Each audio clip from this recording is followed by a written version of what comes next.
Hey there, story lovers. This is Harryverse X, and we're bringing you an epic adventure. What if Artemis and Loki adopted Harry at age 3 and goddess of hunt and god of chaos made him immortal? Hit like, subscribe, and let's begin this journey. Chapter 1, the night that wasn't supposed to change anything. The moon was full over Godric's Hollow, and Artemis was annoyed. It wasn't the moon's fault, she'd never had a quarrel with full moons, despite what the poets like to claim. It was the feeling. The persistent, low-grade disturbance that had been scratching at the back of her divine senses since sundown, like a note played slightly off-key in an otherwise silent forest. Something had happened in this village. Something that had left a wound in the fabric of things, and wounds attracted attention, and attention attracted complications, and she had plans tonight involving a particularly clever stag in the Welsh Highlands. She stood at the edge of the village, silver bow unstrung across her back, and let herself actually look. The houses were ordinary. Mortals moved in clusters on the streets, some of them costumed. She'd learned, after considerable years of bewilderment, that the last day of October involved elaborate games of pretend, and the usual hum of mortal life filled the cold air. Laughter. A dog barking. Children shrieking over sweets. And then, underneath all of it, something else.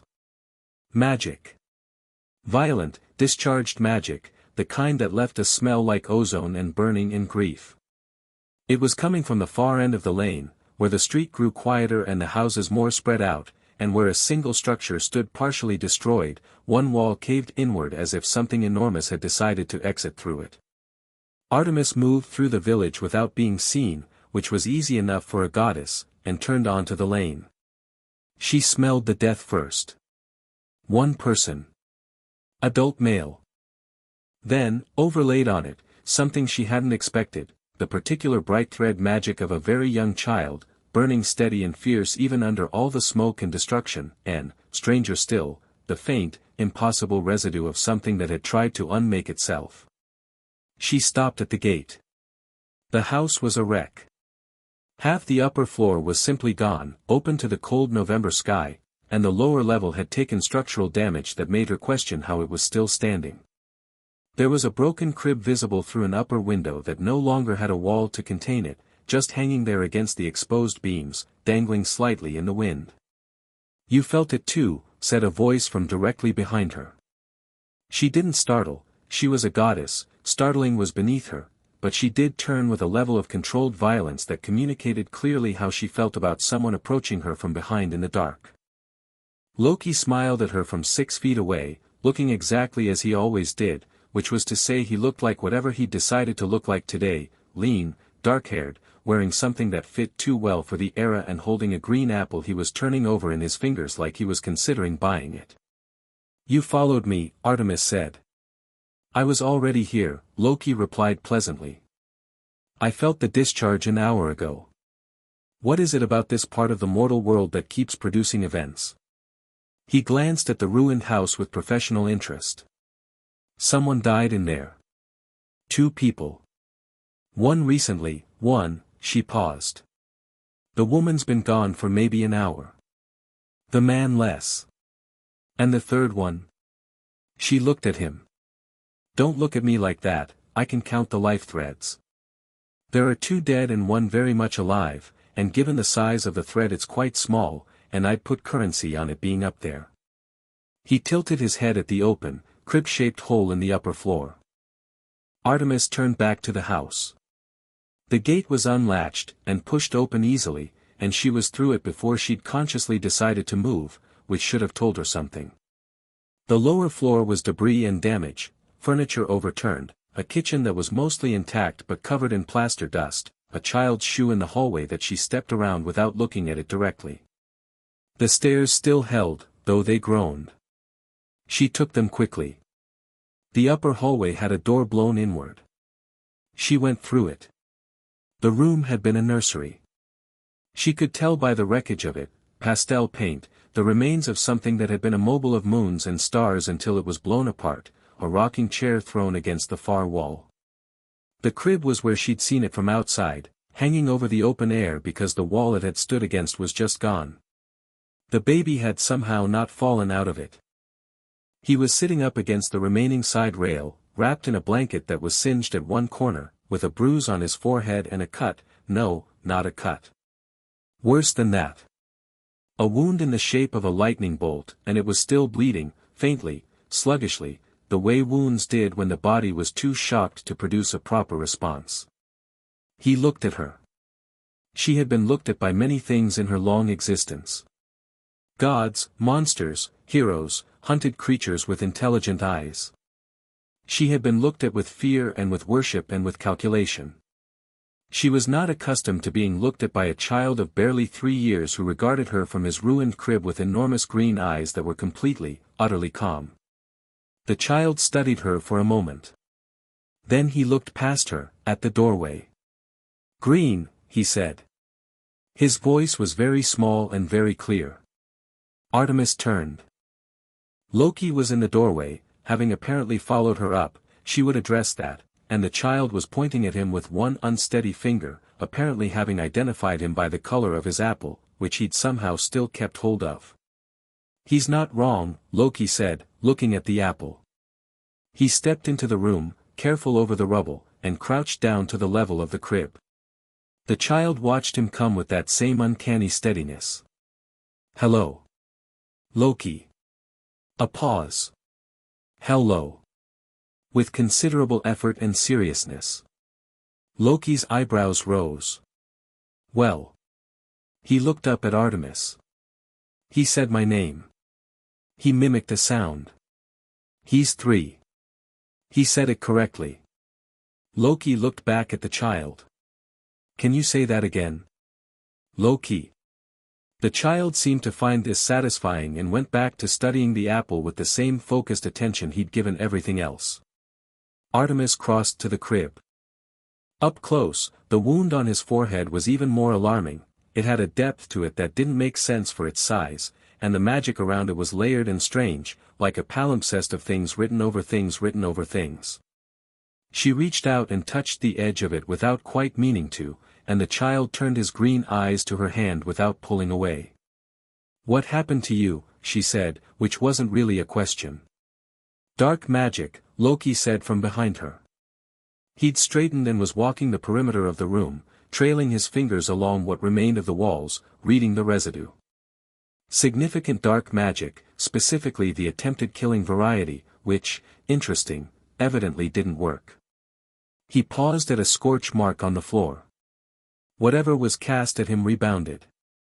"You can see the trajectory." "At a child." "Yes." Loki's voice had changed very slightly. "At a child." Artemis looked at the baby. The baby looked back at her. She became aware, distantly, that her hands had moved to the edge of the crib rail without her direction, which was the kind of bodily mutiny she did not generally permit herself. "Where are the adults who should be here?" she asked. "Dead. Both of them." Loki came back to her side. "There's a man downstairs, I'd say he didn't go quietly." "The woman," he paused. "She was in here." "She died in here, Artemis." "She died in front of the crib." The silence stretched. The child had reached out and was examining the end of Artemis's braid with careful, thoughtful fingers. "He'll need to go somewhere," she said. "He has family. Mortals have family records, we can find, there's a letter." Loki produced it from somewhere she hadn't seen, which was standard. "Left on the doorstep, addressed, interestingly, to whoever finds this child." Someone expected him to be found, which tells us this wasn't random. He unfolded it and read in silence for a moment. Then his expression did something complicated. "There's a woman. A maternal aunt. She's meant to take him." "Good. That's settled. I've seen her." He lowered the letter. "In London. She lives in a suburb called Little Whinging, which is a name that should tell you everything, and I've walked past her house twice because she once chased a fox away from her garden with a broom in a way I found entertaining. She's unpleasant, Artemis. Mortals are frequently unpleasant. She's specifically unpleasant in the way that will be directed entirely at this child, and I'm saying that having read this letter and having a better sense than most of what kind of home she runs. He turned the letter over in his hands. There are powerful people, wizard people, by the smell of the magic, who want him to go to her. Which means they have a reason for wanting him there that isn't about his welfare. Artemis had, without fully acknowledging it, picked up the child. He was warm and heavier than he looked, and he had grabbed a fistful of her braid and was now examining it with total concentration. The wound on his forehead had stopped bleeding. She looked at Loki. He looked at her. "This is a terrible idea," she said. "Completely terrible," he agreed. "We have no business taking a mortal child. None whatsoever. The interference alone, massive interference, yes, with what appears to be some kind of magical prophecy, which is the kind of thing that makes other powers very irritable." The child, apparently done with the braid, looked up at Artemis with those green eyes and put his palm flat against her cheek with the simple, claiming gesture of very young children who have decided a thing is theirs. Artemis breathed out very slowly. "We can't just keep him," she said. Loki ate the apple. "I mean," he said, around a bite, "watch us. That's not a plan. It's the beginning of one. It's a declaration of intent, which is not the same, Mama," said the child. Artemis stopped. The words sat in the ruined room, between the broken mobile and the scorched floor, very clear and very small. Loki turned away and looked extremely intently at what was left of the wall. Artemis looked at the child. His green eyes were earnest and completely unashamed, the eyes of someone who had assessed the situation and made a logical decision. He had a scrape on his chin that she hadn't noticed before, and his blanket was dirty, and he smelled like smoke and dust and something that was, underneath all of that, simply the smell of a small child, which was apparently a thing she had not known was a specific smell until this exact moment. "I am not your mother," she said, very carefully, very clearly. The child patted her cheek. "His name is Harry," Loki said from the wall. His voice was uneven in a way he would absolutely deny. "It says so in the letter." "Harry," Artemis said. "Harry," the child agreed, with the air of someone confirming their own name for the record. She should put him down. She should find the people who were supposed to be responsible for this, the powerful wizards who'd left this letter, who decided this child had a purpose and a destiny and an aunt who would apparently be useful, and hand him over and be on her way to the Welsh Highlands where there was still a stag who deserved her attention. She looked at the hole in the wall. At the broken crib. At the scorch mark where his mother had died in front of him. At the letter in Loki's hands, and the carefully detailed plan for this child's future that had been written by someone who had never asked the child. "We are not doing this out of sentiment," she said. "Absolutely not," Loki said, immediately turning back around, all composure recovered, not fooling her for a second. "This is a practical decision. He cannot go to people who will use him. Sound reasoning. And we are making this decision with full information about the consequences. The full information," Loki said gravely, "is that someone tried to kill a 3-year-old tonight and the people who were supposed to protect him are planning to send him to an abusive household because it's convenient for their strategy, so yes, I have the information and I've made my assessment." Harry had gone back to the braid. He had worked loose several strands and seemed extremely pleased about this. "If we do this," Artemis said, "we do it properly." Agreed. He's not a pet. Not a project. Not one of your schemes. Artemis. Loki's voice was, for a moment, entirely unguarded. "I know." She looked at him. There was something in his face she recognized. He'd looked like that, quietly and only when he thought no one was watching, at his own children. Before things had gone wrong with them, and with him, in all the ways they had. Loki collected wounds the way other gods collected temples, and he never let you see them unless you already knew where to look. "He needs to be immortal," she said, shifting gears, because this was the practical problem and she was better with practical problems. "He's mortal, which means he's vulnerable to everything mortals are vulnerable to. A spell would do it. A blessing, technically." Loki was already thinking, she could tell by how still he'd gone. "We'd need to do it tonight, before the wound on his head has a chance to, can you? Can I impart immortality? It's been done. It's finicky and the consent issue is a problem philosophically, but he's 3 and he can't consent to dying either, so." He made a gesture that encompassed the whole catastrophic evening. "I can reinforce it. The hunt's blessing is a form of protection." She glanced down at Harry, who had abandoned the braid and fallen asleep against her shoulder with the instantaneous, total commitment to unconsciousness that very small children demonstrated and that she found, privately, remarkable. "He'll keep his magic. The wizarding kind. He'll have more than that." Loki came close enough to look at the sleeping child's face. Up close, in the moonlight, you could see the resemblance to his parents in him, his mother's eyes, closed now, and something about his forehead that had belonged to his father before the wound had remade it. "He'll be something that doesn't have a word yet. The wizarding world will want him back. Let them want." There was a particular quality to Loki's voice that she'd heard before, the quality that preceded things being dramatically rearranged. "They want the boy who survived. They get to have the boy who survived. What they do with him after that is between him and them." Artemis considered this. Outside, the cold November wind pushed through the open wall, and somewhere down the lane a child was still laughing over a game she couldn't see. She had been a goddess for a very long time. She had watched mortal children be born and grow and die and be grieved and forgotten and occasionally remembered in stories that got their names wrong. She had not, in all of that time, picked one up. This child breathed against her neck with absolute trust, the trust of something that had survived a night that should have killed it and decided, apparently, that the woman holding it was safe. She had excellent instincts about things that were safe and things that weren't. It was possible the child did too. "Harry Potter," she said quietly. He didn't wake.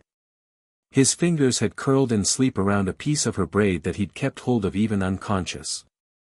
Loki produced a small flask from somewhere and looked at it. Then he looked at her.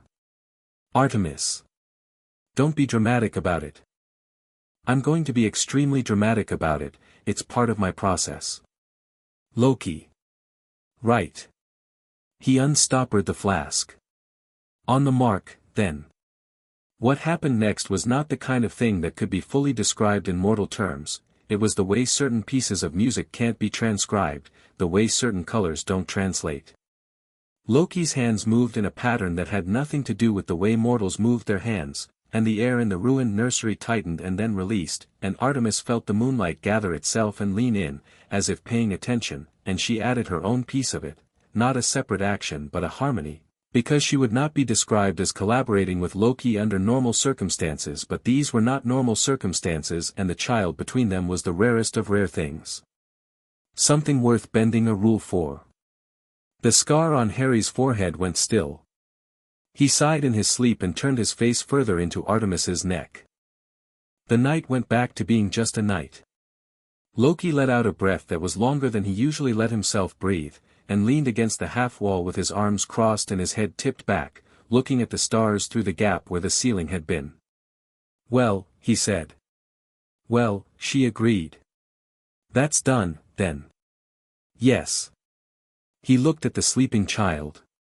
"I don't know how to, I should tell you that I have no framework for this. Any framework I had, I made a mess of. I know. So I'm going to need, we'll figure it out." She was not naturally reassuring and she knew it, but she had conviction in her voice that she didn't put there deliberately, that just rose up on its own. "He's stubborn. He'll tell us what he needs." Loki looked at Harry for another moment. Then he smiled, and it was one of the real ones, the ones that weren't performing anything. "He said my name right," he said, quietly pleased. "He's 3 and the word starts with a hard consonant. Don't read into it. He singled me out." He was pointing at the apple. "Artemis." He picked up the letter from where he'd set it on the broken crib rail. "What do we tell the wizards?" She thought about the carefully constructed plan in that letter. About a boy being dispatched to a house in a suburb with a woman who would not love him, to grow up hungry and small and useful, and then to be sent into danger at exactly the right moment for everyone else's purposes. Tell them nothing, she said. Or tell them everything. Either way, Harry doesn't go to Little Whinging. Loki tucked the letter into his coat with the particular satisfaction of someone pocketing a card they intend to play at their own time and choosing. They'll notice eventually. When he doesn't appear at Hogwarts, he'll appear when he's supposed to. At 11, with a letter. She looked at the ruined room one more time, fixing it in memory the way she did with important landscapes. The moon and stars mobile, broken. The scorched floor. The crib over the open air, and the small dent in the blanket where Harry had been sitting. Until then, he's ours. Loki unfolded himself from the wall. He held out his arms in a way that was so deliberately casual it communicated everything he wasn't saying, and she transferred the sleeping child to him with a care she would not have described as tender if anyone asked but was, in fact, absolutely tender.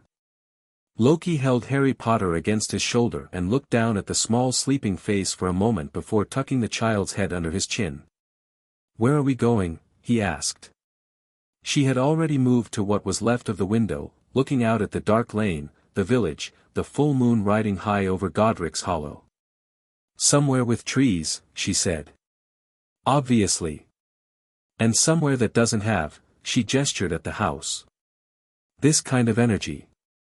Any particular continent?" "Surprise me." Loki considered. "I know a place in Norway," he said. "Mountains. Forest. The kind of forest where nothing human has walked in a century." "That'll do." They left the ruined house of James and Lily Potter, a trickster god and a hunting goddess, carrying between them a 3-year-old with a lightning bolt scar and green eyes and small fingers curled loosely in sleep, who had said Loki and Mama and Green in a ruined room and changed the whole calculation of what the night was for. The letter Loki had left on the doorstep, the original, redirected, altered in ways that would not be apparent until someone tried to use the instructions in it and found them subtly, perfectly wrong, fluttered once in the cold wind. Behind them, the moon was full and burning over Godric's Hollow. In the morning, a man called Albus Dumbledore would arrive on a specific street in a suburb called Little Whinging, and find exactly nothing, and spend a long time standing on a pavement looking at an ordinary house with the particular expression of a man who has made a very careful plan and is beginning to suspect the world did not receive the memo. But that was the morning. Tonight, Harry Potter left his first home held against the shoulder of a god, looking up through tired, half-open eyes at a sky that was all stars, with the absolute unworried certainty of something that knows, without understanding how it knows, that everything is going to be all right. Chapter 2, 11 Years of Impossible Things. The first winter Harry lived with them, he learned 3 things. The first was that snow was cold in a way that was genuinely surprising every single time, no matter how many times Loki explained this in advance. The second was that wolves were not scary, they were interesting, and the correct response to meeting one was to sit very still and wait for it to decide what it thought of you. The third was that Artemis made the best hot chocolate in any world, which Loki disputed loudly and often, and which Harry confirmed every time by drinking Artemis's version first and then looking at Loki's offering with polite disinterest. These were not the most important things he learned that winter. The most important thing was harder to articulate, and he didn't try to, because he was 3 and articulation was not yet his strongest skill. But it was the knowledge, settled somewhere below words and reasoning, that the 2 people who had found him in that ruined house were not going anywhere. He'd tested this, the way small children test everything, with all the blunt and untheoretical methodology available to a toddler. He'd woken screaming in the nightmare was always the same, green light, a sound he couldn't name, falling, and Artemis had come without being called, which he hadn't known was possible, and sat with him on the floor of the cabin with her back against the wall and her arm around him and said nothing at all for a long time, which was exactly right. He'd pushed every boundary Loki set, not out of defiance but out of genuine scientific inquiry into what the boundaries were, and Loki had responded with patience and ingenuity and occasional chaos of his own that was so entertaining Harry forgot to be boundary pushing. He'd been sick once, a mortal illness, the kind that comes with a fever and misery, and which was apparently now his only vulnerability, and both of them had hovered in a way he could tell they were trying to make look casual and failing completely. The conclusion of his research was definitive. They were keeping him. He was theirs. This was, on the whole, satisfying. The Norway cabin was the first home, but it was not the last. They moved the way Artemis moved through the forest, purposefully, without announcement, arriving at the new place as if they had always been there. A year in Norway, 6 months in Scotland in a house that was mostly windows and looked out over a loch that was always silver, a summer in Greece that Harry remembered in fragments of light and heat and the smell of time, a winter in Canada where the snow was genuinely catastrophic and Loki was in his element and taught Harry to build a snow structure so elaborate and structurally sound that a group of passing hikers stopped to photograph it. He grew up between forests and cities, between mythologies, between the particular disciplines of a goddess who hunted and a god who bent reality around himself like a coat. He grew up being taught that stillness was a skill. That patience was a form of power. That words were tools, and like all tools they could be used well or badly, and Loki would know the difference. He grew up knowing he was different from other children in ways that went beyond having a goddess and a trickster god for parents. He was immortal, which he'd known since he was old enough to understand what the word meant, and his magic, the wizarding kind that Artemis and Loki both treated with the careful respect one gave an unfamiliar animal, manifested early and often and without much regard for what Harry had intended. The first time it happened, intentionally, purposefully, in a way that felt like a muscle flexing rather than an accident, he was 5 years old and trying to reach a book on the top shelf of the Scotland House's library, and the book simply came to him, floating down with the serene inevitability of a thing that had been asked politely. He'd stared at it. Then he'd asked for 3 more books, just to confirm the methodology, and they'd come too. Then he'd gone to find Loki. "I know," Loki said, not looking up from his own book, which was in a language Harry didn't recognize. "You knew. I've been watching your magic since you were 3. It was always going to do this eventually, you just needed to find the on switch." He turned a page. "How many books?" 4. "All at once?" "One at a time." "Sequentially." Loki finally looked up, and there was the expression Harry had already learned to read, genuine pleased surprise, which Loki experienced less often than he'd like and therefore valued more than he let on. "Intentional summoning at 5 years old. Is that good?" "It's exceptional."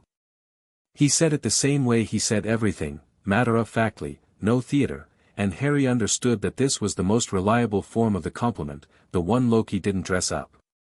He went to find Artemis next. She was outside in the grey Scottish afternoon, crouched at the edge of the loch looking at something in the reeds, and he came and crouched beside her without asking, which she'd taught him to do, and matched her stillness, which had taken him a long time to learn and which he was now quite good at. After a moment, "Summoning," he said quietly. She glanced at him sideways. "Books. I made them come to me." She looked back at the reeds. A moment passed. "Show me," she said. He picked up a flat stone from the bank, set it down 3 meters away, and brought it back to his palm without touching it. It sat in his hand, cold and wet and exactly where he'd put it. Artemis studied the stone. Then she picked it up and examined it as if it might tell her something. "Don't use it to be lazy," she said. "I know. And don't use it when you could do it yourself." "I know." But, she looked at him, and there was something in her face that she usually kept very still, a warmth she didn't perform but that surfaced sometimes when she thought she wasn't being observed. "Well done, Harry." From Artemis, "well done" was approximately equivalent to anyone else writing him a 10-page letter of congratulation. He understood the calibration. He stored it carefully. By the time he was 7, Loki had taught him sleight of hand, the theory of misdirection, for languages, 3 mortal, one that he was fairly certain only gods used, and how to pick a lock with nothing but a bent piece of wire and patience. Artemis had taught him tracking, archery, how to move through a space without disturbing it, how to read the story a landscape was telling, and how to fight with his body rather than his magic in situations where magic would have been the obvious choice. Why do I need to know this if I have magic? He'd asked, at 7, after an afternoon of being taught to fall correctly. Because the day you need the fallback is the day everything else has already failed, Artemis said, resetting her stance with the automatic precision of someone who had been practicing this for longer than most civilizations had existed. Magic can be blocked. Your body can't be blocked. Don't put all your trust in one tool. Loki uses magic for everything. Loki, said Artemis, with a tone he'd learned to categorize, is Loki. Loki, present for this exchange, demonstrated by turning a nearby rock into a small, indignant-looking frog and back again. She's right, he said agreeably. Do what she says and not what I do. I have an unfair advantage. The hunting was something else again. Artemis took Harry on his first hunt when he was 8, real tracking, a deer in a forest in Iceland, following the signs in the torn grass and the bent branches and the smell in the cold air, and he discovered something about himself in that silence, in that slow careful following of another creature's presence through a landscape that didn't care about either of them. He was genuinely good at it. Not taught well good, naturally good, the way he was naturally good at things that required stillness and reading and waiting, which was interesting given who his other parent was. He didn't always hunt to kill. Artemis had never required that, the hunt was the thing, the perfect focused attention of it, and what you did at the end was secondary to how you moved through the middle. Some hunts he watched and left. Some he ended. He made the distinction without drama, which she found appropriate. Loki's version of education was harder to categorize. It happened sideways, through stories and games and situations that were designed to teach without announcing themselves as lessons. He would tell Harry a myth, from any mythology, Norse or Greek or Egyptian or something that didn't have a civilization to attach it to anymore, and then ask what was wrong with the story, which was the question Harry had learned to expect. There was always something wrong. The hero made an assumption. The god was overconfident. The plan had a flaw that seemed small until the moment it became catastrophic. What's wrong with that one? Loki asked, after a version of the Trojan War that he'd told from the perspective of the war itself, rather than anyone in it. Harry thought about it. The whole thing was about managing what people already believed, he said. Nobody changed anyone's mind. They just moved pieces around inside the same fixed story. Loki pointed at him. Yes. And the people who won were the ones who understood that the story was already written and worked inside it, not the people who tried to change the story. Except. A longer pause. Except the horse. That changed the frame. That was outside the story everyone was telling. Loki grinned. The real grin, sharp and genuine. The horse was chaos in a world of order. Every ordered system has a gap where chaos fits perfectly, if you know where to look. He leaned back. This is useful information for a person who is going to encounter any number of ordered systems that believe they have anticipated everything.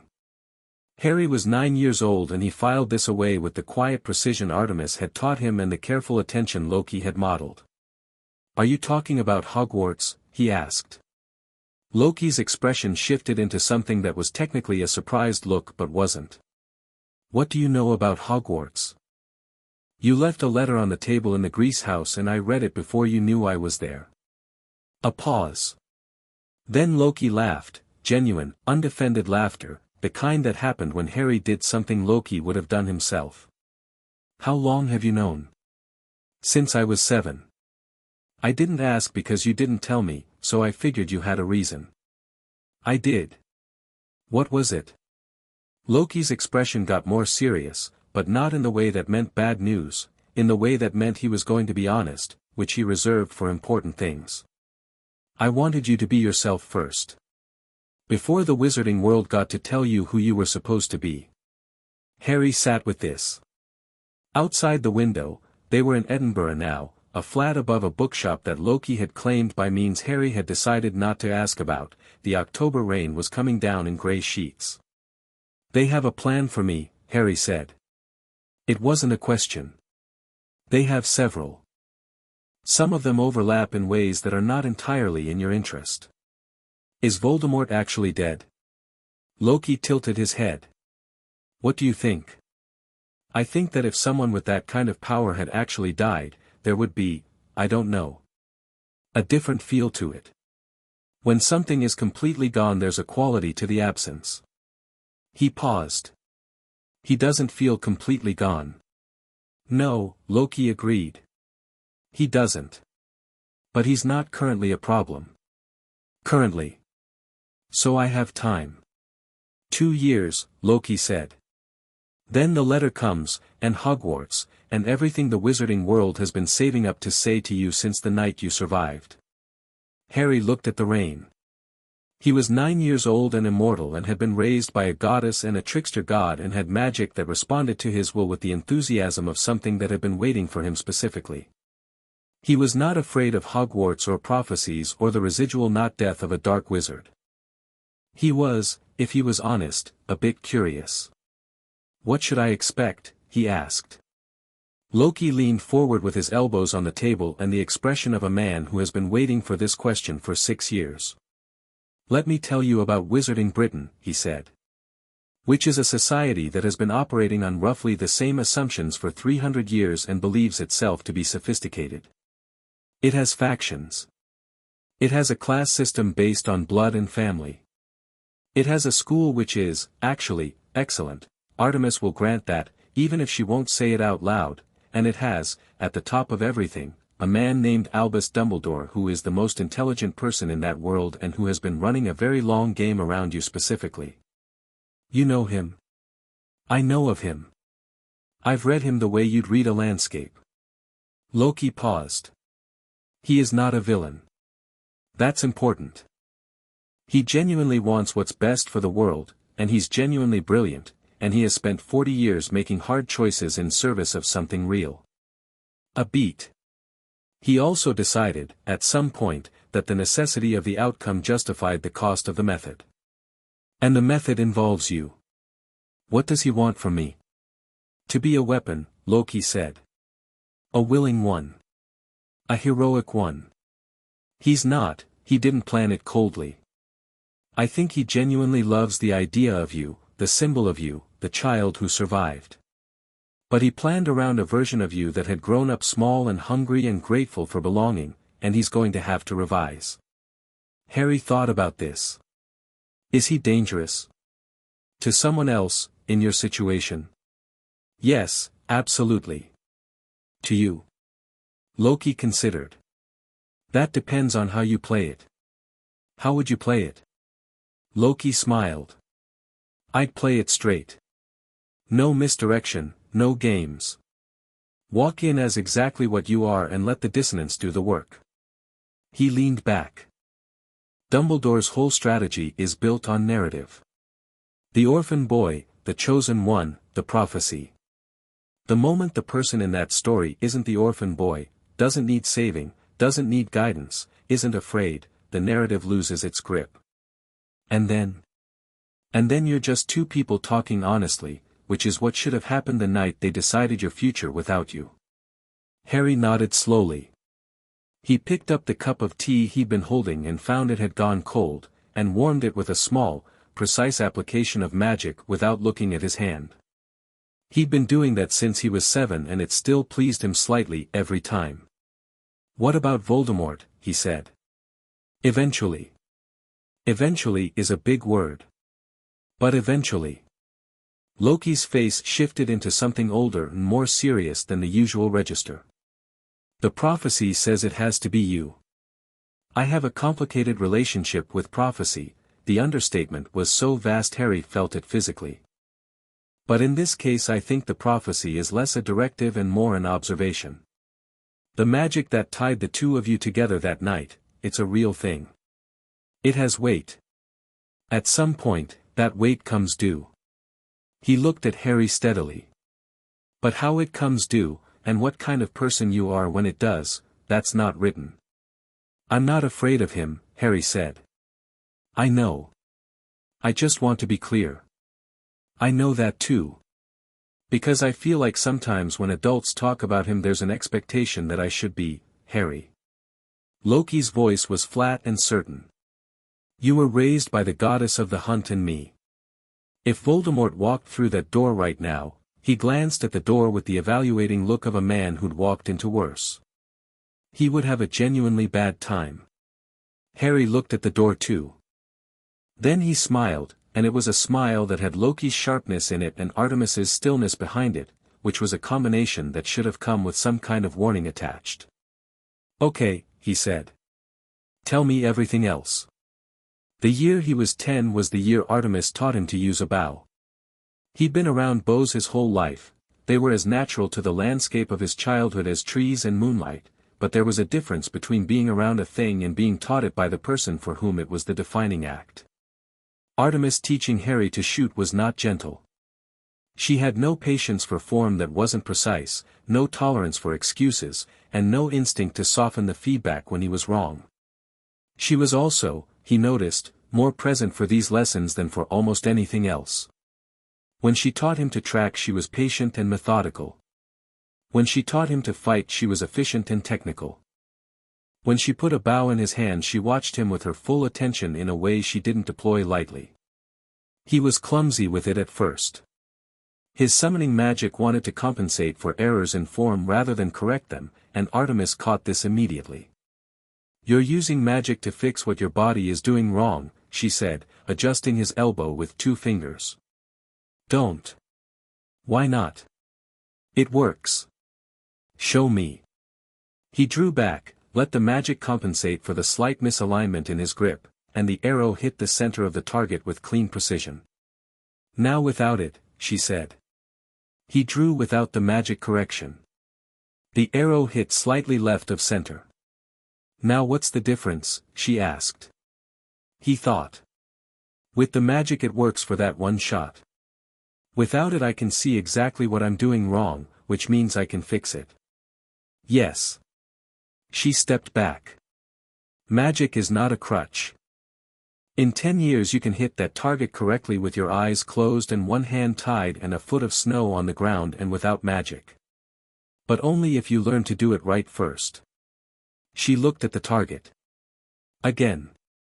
He shot until his fingers were raw and the correction became instinct, not magic, and then he shot more. When he finally hit the center cleanly without the compensation his arm was shaking with effort and he was furious and satisfied in equal measure, and he turned to Artemis with both feelings obvious on his face. She looked at the arrow in the target for a moment. Better, she said. Which, again, calibrated to the appropriate scale, was everything. He asked her once, near the end of that year, the question he'd been holding for a while. They were in the Scotland house, they'd come back, they came back to Scotland often. Harry had come to think of the Lock house as the closest thing to a fixed point in their moving life, and it was late, and Artemis was cleaning her bow with the methodical attention she gave to all things that mattered, and Harry was sitting on the floor nearby reading a book that had half his attention. Why did you take me? He asked. She didn't look up. That question has a short answer and a long one. I know the short one. Loki's already told me approximately 7 versions of it. What did he say? He said you picked me up and then you couldn't put me down. Harry looked at his book without reading it. And he said that when I called you Mama you stopped arguing with yourself and started arguing with him instead, which apparently meant the decision was made. A long pause. The cloth moved over the bow in even strokes. He's not wrong, she said. What's the long answer? She set the bow down on her knee and looked at him with the particular quality of attention that meant she was deciding how honest to be, which always resolved in the same direction, because she did not actually know how to be dishonest with Harry. She'd discovered this about herself in the first year and found it interesting. I have been what I am for a very long time, she said. I have had purpose and pursuit and the hunt, and those are real things, and they are mine. But that night, a pause. You were in the wreckage of something that should have been safe, and you were looking at the world that had done that to you with your mother's eyes, and you were calm. Not shocked calm. Actual calm. As if you had already assessed and adapted. She looked at her bow. You were 3 years old. Harry waited. Something had tried to destroy you, she said. And you survived it with your whole self intact, and you were sitting in the rubble looking at the world like you were ready to have a conversation with it. She picked the bow back up. I know what it looks like when something is made for surviving. I recognized it. He sat with this for a while. The fire made the room warm and orange, and outside the lock was its usual pewter silver, and the particular geography of this house settled around him comfortably. I'm glad you found me, he said. So am I, said Artemis, who had never said anything she didn't mean. The letter arrived on a Tuesday in September, 2 months after Harry turned 11. He was in the Edinburgh flat. They'd come back to Edinburgh as a kind of base, which suited Harry since there were 3 good bookshops within walking distance and a park where a family of foxes lived that had learned to eat from Loki's hand, which Loki maintained was not something he'd encouraged but which was clearly a lie, and the owl arrived through the window Harry had left open for this exact purpose, because he'd known it was coming and had decided to let it come on its own terms, rather than try to anticipate it. It was a tawny owl, fairly distinguished in its own estimation, and it landed on the table and regarded him with the professional indifference of the postal service. He took the letter. Mr. H. Potter, the front room, 4th floor flat, 14, Chambers Street, Edinburgh. His full name. His exact location, down to which room he was sitting in. The wizarding postal service was clearly not messing about. He turned it over. The Hogwarts seal, which he recognized from Loki's collected files on Wizarding Britain, surrounded by a lion and an eagle and a badger and a snake, pressed into the sealing wax. He opened it. The letter was exactly what it was supposed to be, formal and slightly archaic in its phrasing, informing him that he had a place at Hogwarts School of Witchcraft and Wizardry beginning September 1st of the following year. A list of required texts and equipment followed, with the names of shops in a place called Diagon Alley. He read it twice. Then he looked at the owl. Thank you, he said. Do you need water? The owl blinked at him with the expression of someone who had not expected to be thanked and didn't quite know what to do with this information. Harry went to the kitchen and got a bowl of water and came back. The owl drank with obvious relief and then sat with slightly more warmth than previously. Harry? Loki's voice from the hallway. Sitting room, Harry called back. Loki appeared in the doorway, assessed the situation, letter, owl, Harry's expression, in approximately half a second, and an enormous smile crossed his face. Oh, excellent, he said. You're enjoying this. I have been waiting for this specific owl for approximately 8 years. He came into the room and picked up the supply list, scanning it. Cauldron, standard size pewter. Books, this is a Lockhart text, I know this man by reputation, what an interesting choice. He turned the page. Wand. You'll need a wand. I have magic. You have your magic. A wand is a focusing tool for a different kind of magic, the one that operates on wizarding principles. You'll need both and you'll need to know which is which. He handed the list back. Ollivanders in Diagon Alley. There's no substitute. You know a lot about this. I've been doing my research. He sat down opposite Harry. His eyes were bright with something Harry recognized as genuine anticipation, not performed enthusiasm. Artemis will pretend to be unenthusiastic about this. She isn't. She's been watching your wizarding magic since Norway with the expression of someone who wants very badly to understand a thing that keeps defying categorization. Is she worried? She is never worried. She is concerned, which is a different register. He leaned his elbows on the table.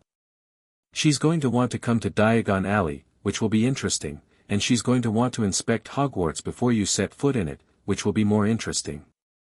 Can she inspect Hogwarts? Can she? Absolutely not, the wards are very clear on this. Will she? I would not bet against it. As if on cue, the door of the flat opened, and Artemis came in from wherever she'd been. she moved through cities with the self-contained purposefulness of someone who had decided the city was just another kind of terrain, and stopped at the sitting room door, reading the room. She looked at the owl. Then at Harry. Then at the letter on the table. "It came," she said. "It came," Harry agreed. She crossed to the table and picked up the letter. She read it standing up, without sitting down, in the way she approached things that required a verdict. When she finished she set it down, looked at it for another moment, and said nothing. "September 1st, Harry said. "I know when the Hogwarts year starts. We'd need to go to Diagon Alley before then. Get the supplies, the wand, I know what Diagon Alley is." She looked at him. "You're not nervous?" "No. You should consider that some of the things waiting for you there are, Artemis," he said, gently. "I know." She held his look for a moment. And then she sat down, which meant the verdict had been delivered internally and the output was proceed, and Harry let out a breath he hadn't known he was holding. "Diagon Alley next week," she said. "Gringotts first, there is apparently a vault in your name that has been sitting there for 9 years. How do you know about the vault?" She and Loki exchanged a look that meant they had been doing research and simply hadn't shared all of it yet.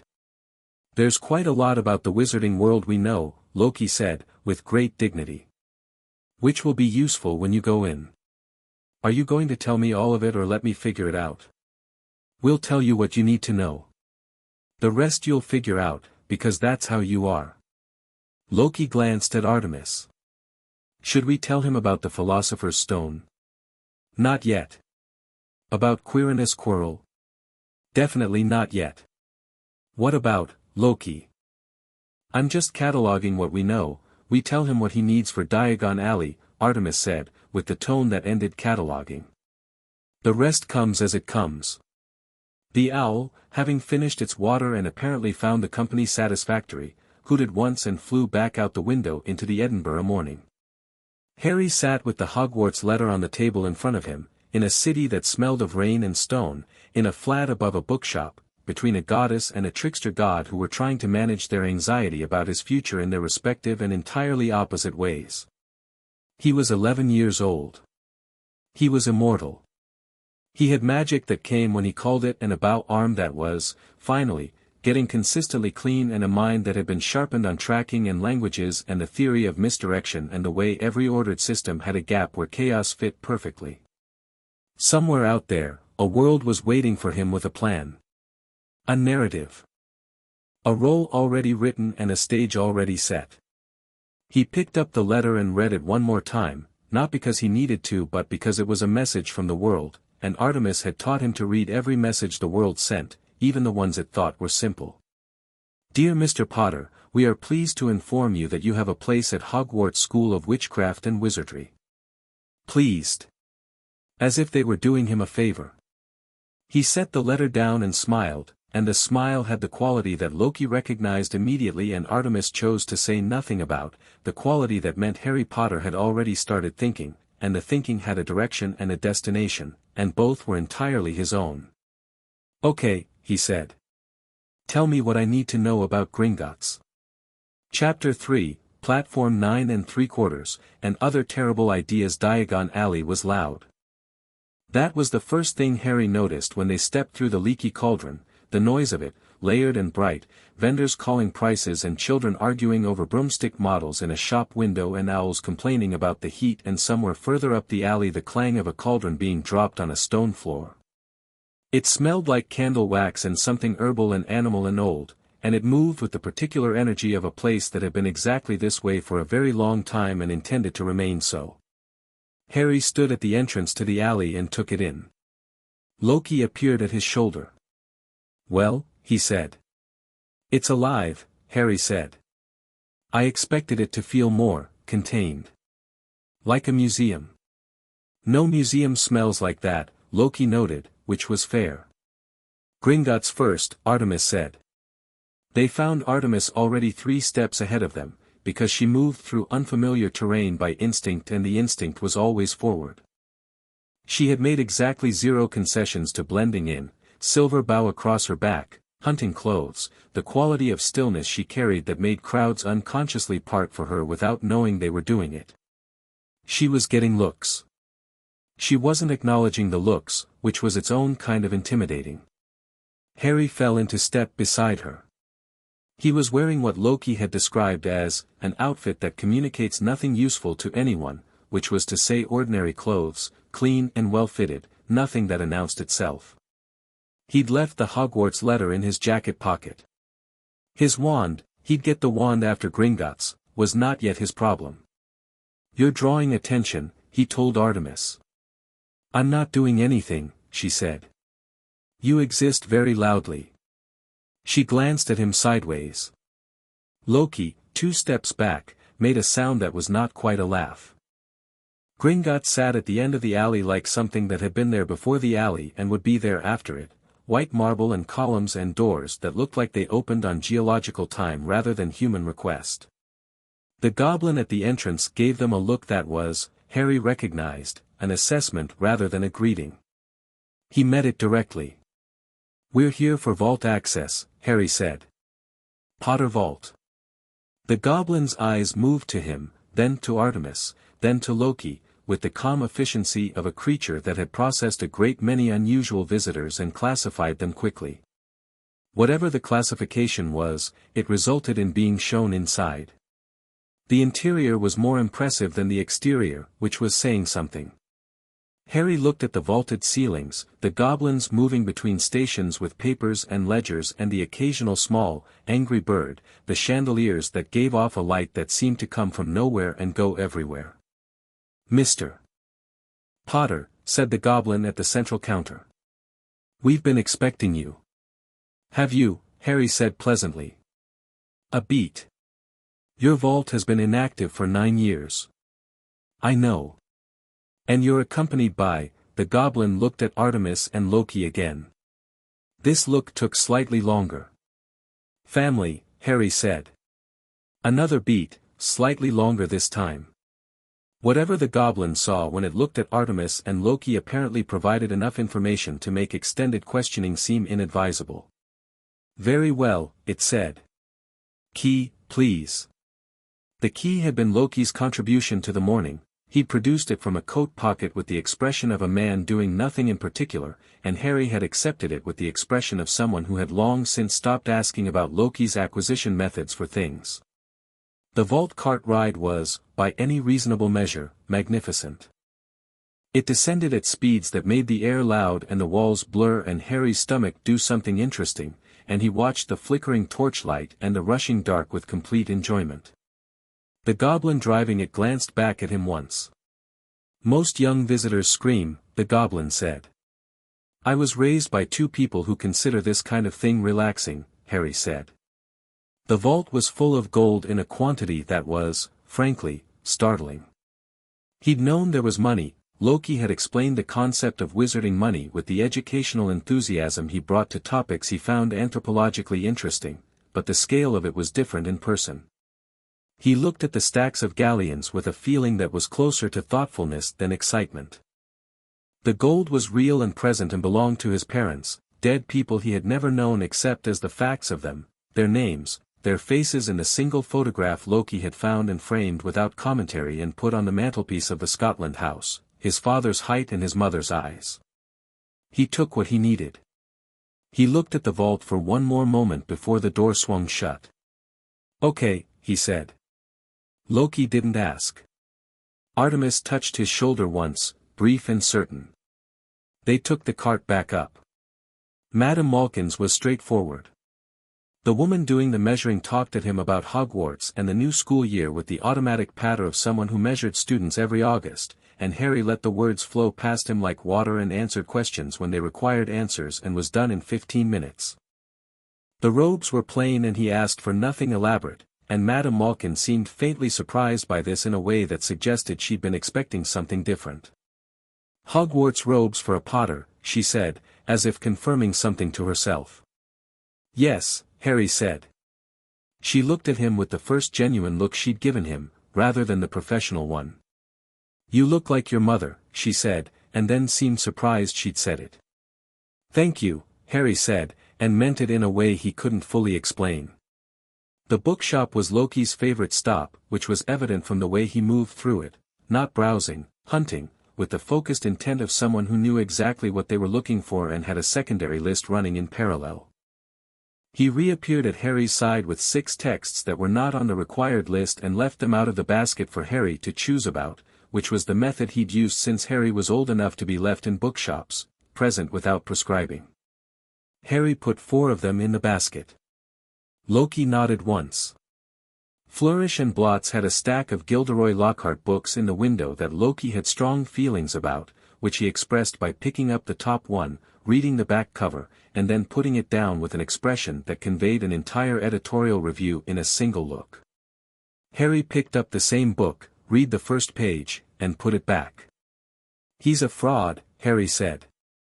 "Spectacular fraud," Loki agreed. "The craft is extraordinary. The absence of anything beneath it is deeply unfortunate." He tilted his head at the stack. "There are people who find the performance itself enough. Are you one of them? I appreciate the craft. I find the cowardice of having no substance tedious." He picked up the next book on the required list. "Shall we?" Ollivander's was last. The shop was narrow and dusty and full of a quiet that felt different from other quiet, a charged quiet, the quiet of things waiting for something specific.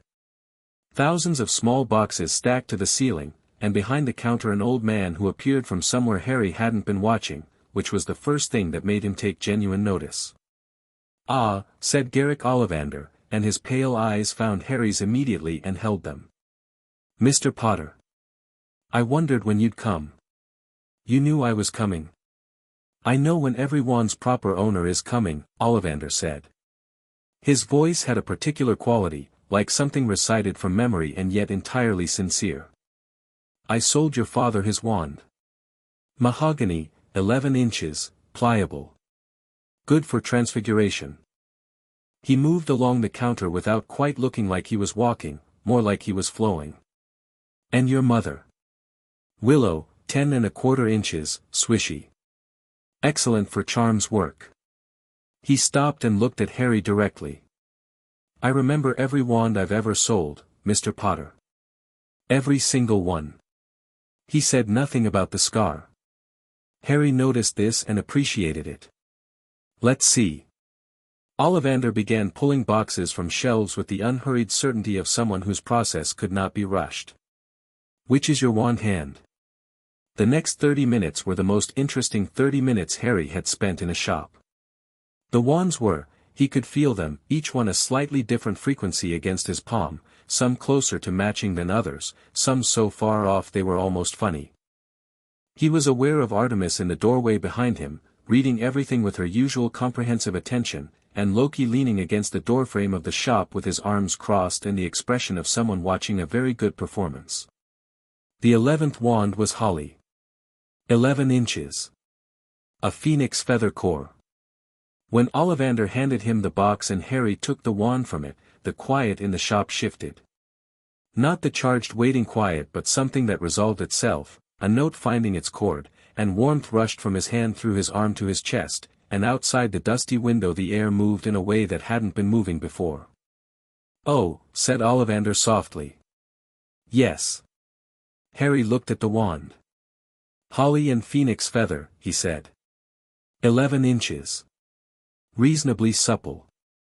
Ollivander was looking at him with an expression that was harder to read than most people's expressions, something between professional satisfaction and something more personal. "Curious. Very curious." "What's curious?" "I remember the wand that gave you that scar," Ollivander said. "You, 13½ inches. The phoenix that gave the tail feather to your wand, that same phoenix gave another feather. Just one other." He paused. "We must expect great things from you, Mr. Potter." "I'm only buying a wand," Harry said mildly. Ollivander's pale eyes held his for another moment, and in that moment Harry had the impression that the old wand-maker was seeing something more than the usual 11-year-old in school robes, was revising an assumption in real time. He smiled, and the smile was small and genuine. Of course, Ollivander said. 7 galleons. Outside, Loki fell into step beside Harry and said nothing for almost a full minute, which was unusual. What? Harry asked. The twin core thing, Loki said. That's a connection. A real one. I know. It changes how certain spells interact between the two wands. If you ever face him directly, I know, Loki. A pause. You read about Priori Incantatem. Last month. In the book you left on the table in the sitting room. Loki made the face of a man whose casual approach to educational material was continuously being outwitted. I didn't leave it there intentionally. You absolutely did. He stopped. Fine. Yes. I wanted you to know before anyone told you, so you'd already have had time to think about it. He glanced sideways. Well, it's a complication. It's not insurmountable. Harry tucked the wand into his jacket pocket. He can't kill me anyway. Technically. Not technically. Actually. You were very clear about this when you made me immortal. Immortality has conditions and limitations, and I want you to take this seriously, Loki. Harry stopped walking and looked at him, and the look was patient and direct and entirely unworried. I take everything seriously. I'm also not going to spend my life being afraid of a man who tried to kill me when I was 3 and failed. Loki held the look. Something in his face that had been slightly tight, the thing he tried to make look like nothing and that Harry had been reading since he was old enough to understand faces, eased. Right, he said. Right. Harry started walking again. Now can we get the cauldron? Artemis is already at the shop. Predictably, she was already at the shop. She had apparently assessed the available cauldrons, found them all wanting in various respects, and was currently interrogating the shopkeeper about the heat-tolerant specifications of the pewter in a way that the shopkeeper was finding both impressive and alarming. Harry watched her for a moment. Then he walked in, pointed at the standard size, paid for it, and touched Artemis's arm. She broke off mid-sentence. The quality is inconsistent, she said. It'll do for first year, Harry said. She looked at the cauldron. Fine. They had lunch at a small cafe near the end of the alley. Artemis ate with the focused efficiency she applied to everything physical. Loki ordered 3 things and ate half of each, and Harry ate a proper meal and watched the alley move past the window. Wizarding Britain, in its casual daily version, was strange and familiar in roughly equal measures. Strange because the casualness with which people used magic. A woman at a nearby table was knitting with needles that moved themselves, a child 2 tables down had accidentally turned his bread roll into a small frog and was trying to hide this from his mother. Familiar because people were still just people, moving through an ordinary Tuesday with the ordinary preoccupations of lunch and shopping and children behaving badly at tables. Are you nervous? Loki asked. You've asked me this approximately 11 times in the past month, Harry said. You could theoretically develop nerves. I'm not nervous. It's a new environment. New people. New, Loki. Harry looked at him. What are you nervous about? A pause that was exactly 1 beat too long. I'm not nervous. You have been talking continuously since we arrived in the alley, which is your version of nervous. Artemis has been auditing every purchase I make, which is her version. He looked between them. I'm fine. I'm genuinely looking forward to this. You might find it, I'm looking forward to it. He said it simply, no qualification, no bravado. It's the first time I'll be in a room with people my own age for any length of time. That's interesting. Artemis, who had been quiet for several minutes, said, They'll know your name. I know. They'll have expectations attached to it. I know that too. Some of them will want to be near you because of who they think you are, not who you are.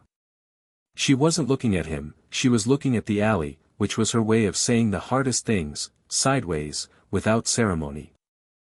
It can be difficult to tell the difference when you're in the middle of it. You've been teaching me to read people since I was 5, Harry said. Track, observe, wait before concluding. I know. He caught her eye. I'll figure out who's real. She looked at him for a moment. Then, yes, she said. You will.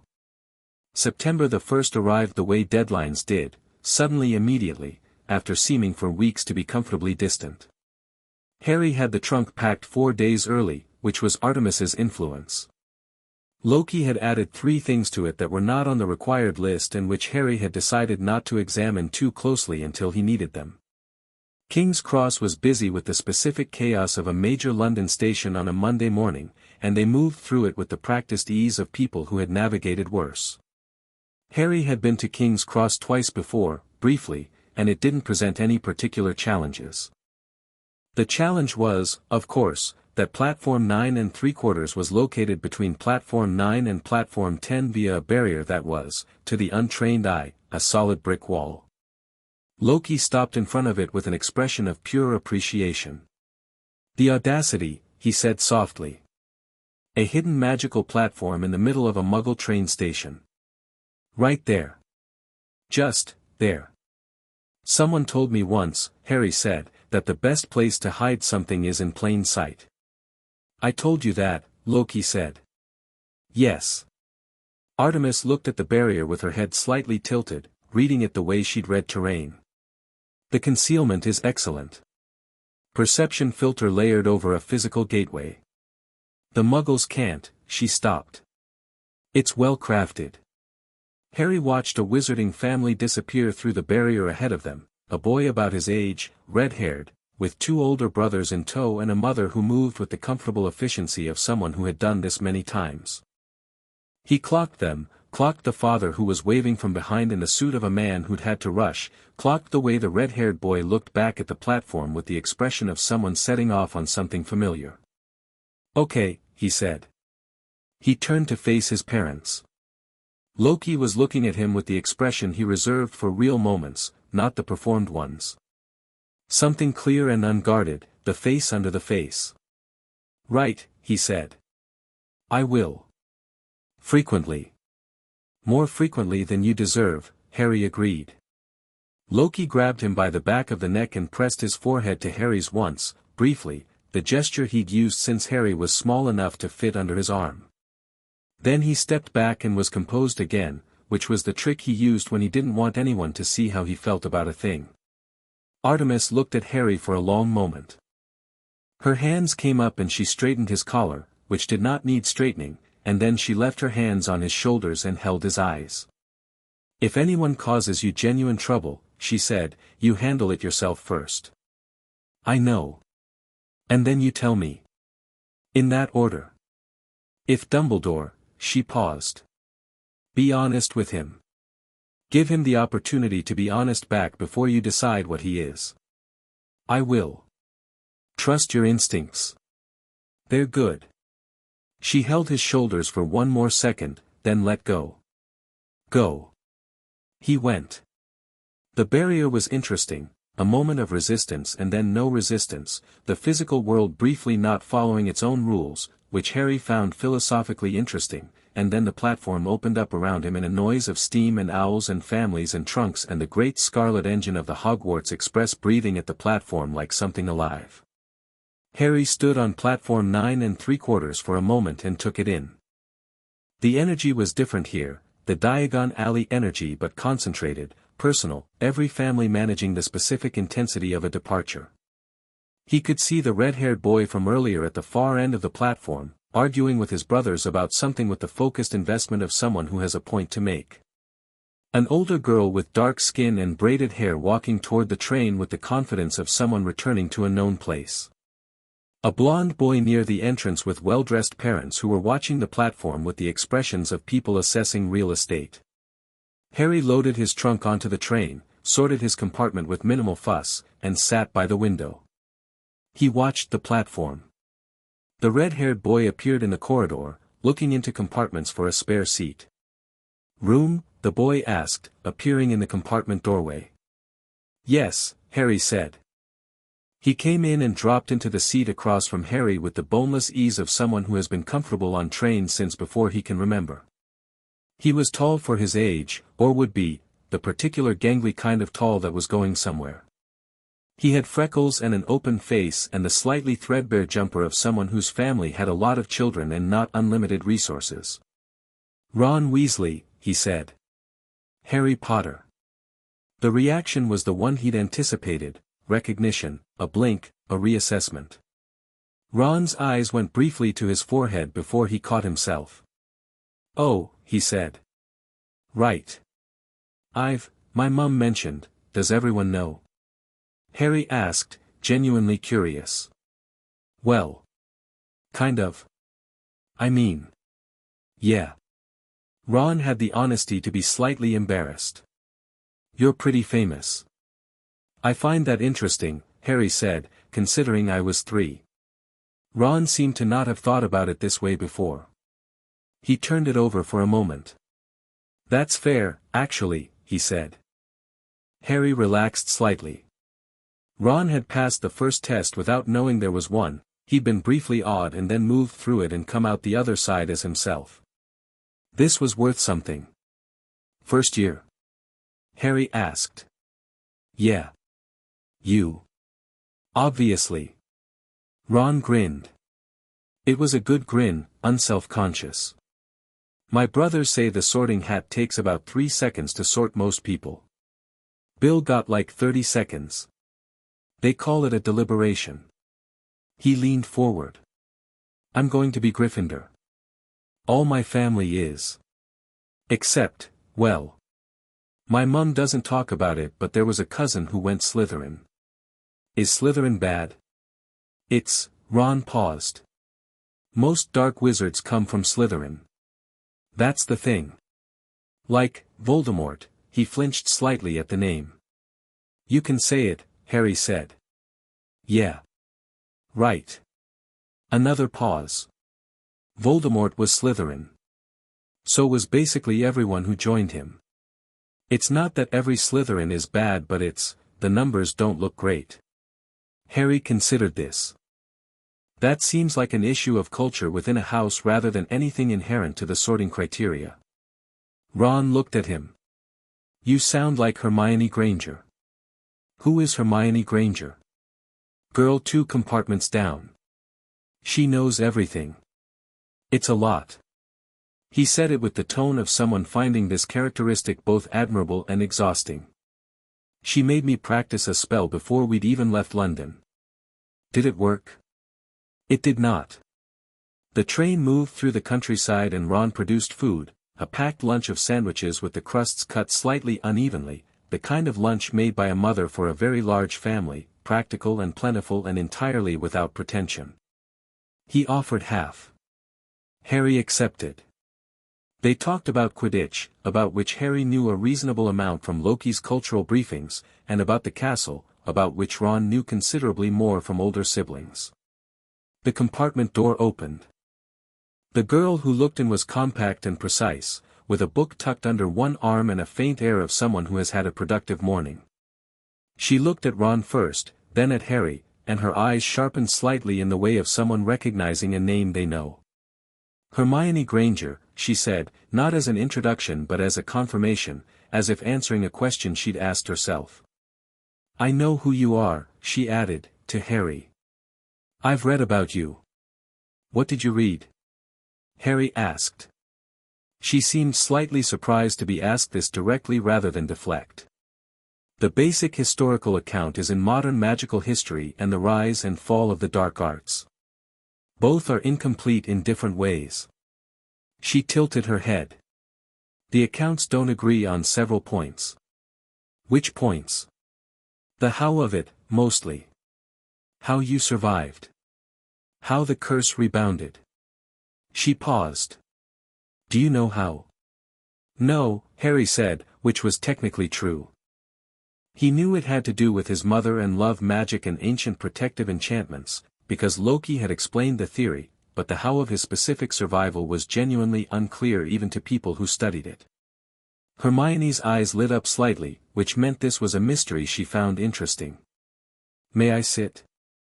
Ron's already here, but you're not going to make me practice a spell, are you? Ron asked. That was a courtesy, Ronald. She sat down regardless. By the time they reached Hogsmeade it was dark and raining, which felt appropriately dramatic.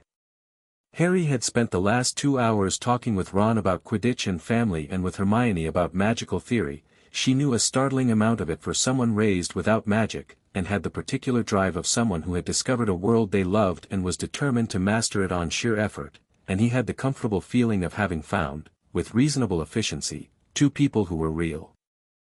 The boats across the lake were Ron's idea of adventure and Hermione's idea of a logistical challenge and Harry's idea of genuinely excellent. The castle rising above the lake in the dark, lit from within, towers against the sky, enormous in a way that photographs hadn't captured because photographs didn't have scale. He looked at it as the boat moved across the water and felt the particular recognition of something he'd been moving toward for a long time. He also felt the wards. Not in the way most people felt things, not consciously, but the way Artemis had taught him to feel a landscape, the deep structure of it, the bones. Hogwarts had wards on it like geological layers, old magic folded over older magic, protection upon protection, and he felt the edge of it as the boats moved toward the shore and it passed over him like something reading him. He passed it. Of course he passed it. But it noted him, and he noted it noting him, and he filed this away. The great hall was exactly as magnificent as it should have been, ceiling open to the stormy sky above, candles floating in the air with complete indifference to gravity, for house tables and their colors and the staff table ahead. Harry looked at the staff table and found the people he was looking for. The woman who moved from the doorway to greet them was severe and precise and Scottish in a way that suggested she was severe in every language. "Welcome to Hogwarts," Professor McGonagall said, with the particular mix of genuine warmth and professional efficiency of someone who cared about her job and took it seriously. Her eyes moved over the cluster of first years with the assessment of someone taking inventory, and when they landed on Harry they held for exactly half a second longer than the others. He met her eyes calmly. She moved on. The sorting was a hat. Harry looked at the sorting hat on its stool with genuine interest. A hat that read minds was a genuinely sophisticated magical object, and the complexity of it, the ancient preservation spells, the enchantment that allowed it not just to read surface thoughts but to map deep personality, was more interesting than anything he'd seen in Diagon Alley. The hat sang its song, which covered the basic properties of each house, and Harry listened and noted and waited. They went alphabetically. Hermione went early, was sorted Gryffindor in about 40 seconds, and sat down with the expression of someone who has passed a test they studied for. Ron went later, was sorted Gryffindor in under a minute to audible relief from the table, and punched the air before sitting down. Potter, Harry. The entire great hall went quiet in a way that was different from the quiet before. It was a listening quiet. Harry walked to the stool and sat down and put the hat on. The voice was very old and very close, the kind of voice that made the air near his ear feel like it had texture. "Oh," said the sorting hat. "Oh, that's interesting." Harry waited. "You are not what I expected from a Potter." It was reading him the way a landscape reads rain, taking everything in, the deep structure and the surface at once. Considerable courage, yes, but it's a cold courage, trained and chosen, not the hot instinctive kind I usually find here. Remarkable intelligence, yes, but that's not the dominant thing, is it? The dominant thing is. "Tell me," said the hat. "The hunt," it said, almost to itself. "And the chaos. And something underneath both of those that's older than this school." Harry didn't think anything in particular. He let the hat look. "You do well in any house," it said. "That's not a compliment I give often, I want you to know. Slytherin would use your cunning. Ravenclaw would love your mind. Hufflepuff would value your loyalty, and it is real loyalty, not the comfortable kind." A pause that felt like it contained significant deliberation. "But you already know what you are." "And what is that?" Harry thought, because it seemed polite to participate. "Something between the hunt and the trick," the hat said. Both are about reading the world truly and moving through it precisely. One does it with stillness. One does it with change. You do both. Harry held perfectly still. Gryffindor's courage is the loudest kind, the hat continued. But there is a courage that's quieter, the courage of the person who sees exactly what something is and walks toward it anyway without needing to be brave about it. That kind, the hat paused. Gryffindor. The table erupted. Harry took the hat off and set it back on the stool and walked to the Gryffindor table with the same unhurried pace he'd walked to the stool with. He sat next to Ron, who grinned and shoved a bowl of roast potatoes toward him by way of welcome. Across the hall, the Slytherin table was conspicuously uninterrupted. The blond boy he'd noticed at the station was watching him with the calculation of someone reassessing a plan. Harry met his eyes, held the look until the boy looked away, and reached for the potatoes. At the staff table, a man with a pale, nervous face and a purple turban was watching Harry with an intensity that was entirely different from the ordinary curiosity of the rest of the staff. Harry noted this with the part of his mind that ran continuously in the background, the tracking layer, the part that Artemis had built into him across 8 years of teaching him to read everything. The man's name was Quirinus Quirrell. Harry knew this from Loki's files. He also knew other things about Quirinus Quirrell that the rest of Hogwarts did not. He looked away from Quirrell and turned to Ron, who was explaining, with great passion and a full mouth, the relative merits of Dumbledore's speech last year versus tonight's. Harry listened and interjected and found that the food was genuinely excellent and that the Great Hall had the particular warmth of a large space that was also entirely inhabited, every table alive with people, and that this was, despite everything and the watching and the noting and the hat's considerable deliberation, a place he was going to find interesting. At the end of the table, above the noise, Albus Dumbledore rose to speak.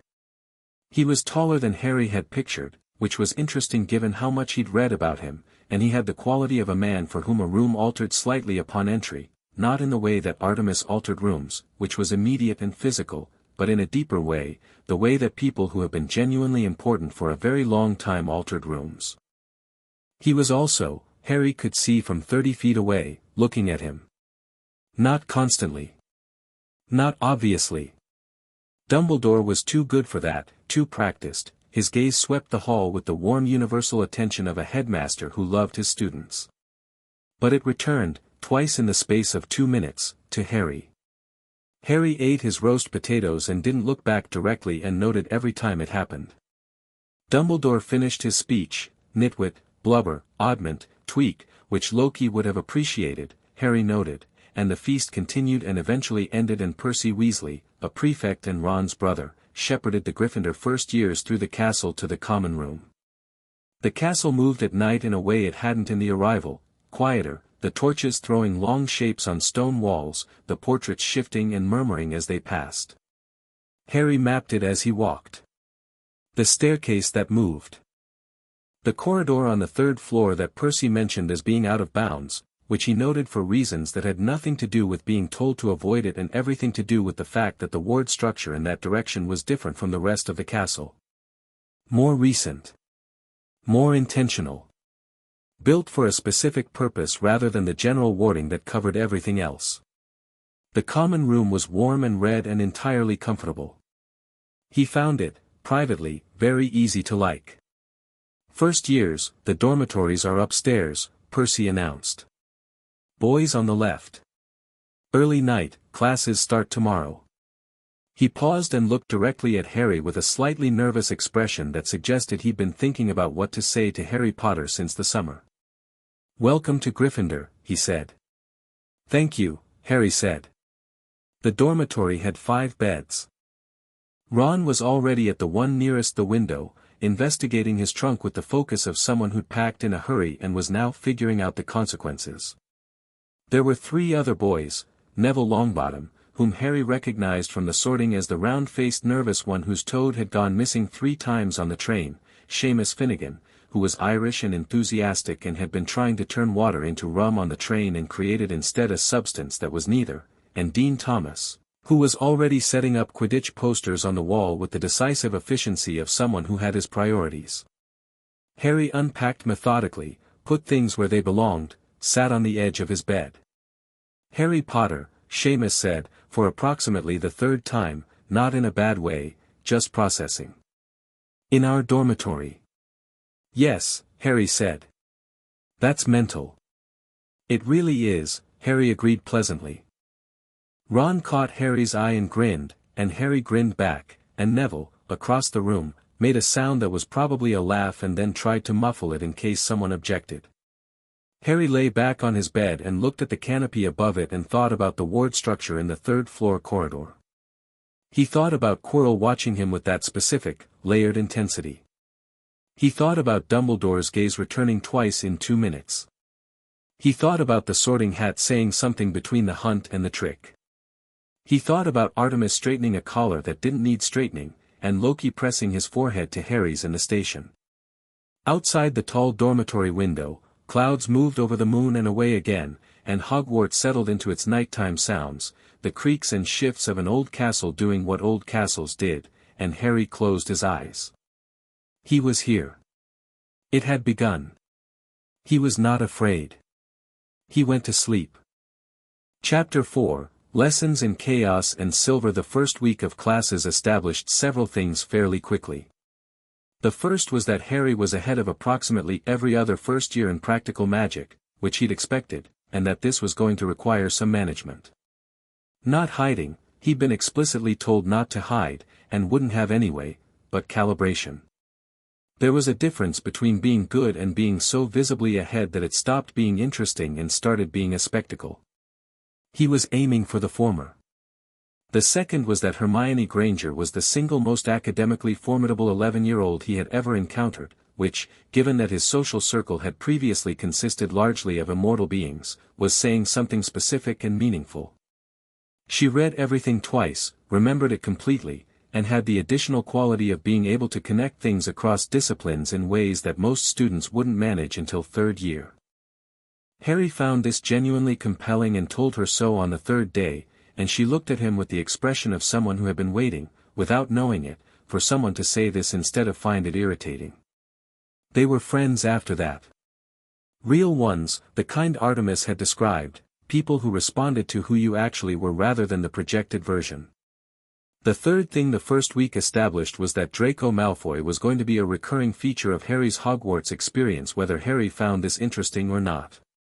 They'd had their first real conversation on the second day, in the entrance hall before Transfiguration, when Draco had positioned himself and his two large companions in Harry's path with the practiced ease of someone who had been the most important person in every room he'd entered for 11 years. "Potter," he'd said. "I've been meaning to introduce myself properly. Draco Malfoy." The hand he extended carried the weight of a name he'd been taught to think of as significant. Harry shook it. "I know who you are," he said pleasantly. A fractional pause. Draco had expected the name to land with more weight. "Then you know my family's history in the wizarding world." "I know quite a lot about wizarding families," Harry said. "It's a small world." "Exactly." Draco found his footing again. "Which is why it matters who you associate with. Some people," his gaze moved briefly toward where Ron was coming down the stairs, "don't have the background to be genuinely useful to you." Harry looked at him with a patience that wasn't passive. He read Draco the way he'd been taught to read things, not the surface but the structure underneath it. A boy who had been raised to understand the world as a hierarchy and to believe, without examination, that he was near the top of it. Not cruel by nature, something more complicated than that, a person performing a certainty he'd inherited rather than chosen, and underneath the performance the distinct discomfort of someone who was finding that certainty slightly less stable than advertised. "I appreciate the thought," Harry said. "I'm going to keep my own counsel on who's useful, though." Draco's eyes narrowed. "You should know that some houses and families in this school, Draco," Harry said. The first name, used simply, not unkindly. "You're making a speech you've rehearsed. You don't need to." He stepped around him. "See you in Transfiguration." He heard Crabbe and Goyle shift behind him and didn't turn around. Whatever they were going to do, they didn't do it. He'd expected this. Someone physically large and low on independent thought were only a threat if the person directing them decided to escalate, and Draco was smart enough to know that escalating in an entrance hall on day 2 was not the right play. Ron fell into step beside him on the stairs. What was that? He introduced himself. He's been telling everyone in Slytherin you'd be sorted there. That you'd see sense. Ron's voice had the particular quality of someone who had grown up with a healthy antagonism towards Slytherin and hadn't yet had to interrogate it deeply. His father was a Death Eater. I know. So you know too. I know who he is and what he comes from, Harry said. That doesn't tell me what he is. Ron was quiet for a moment.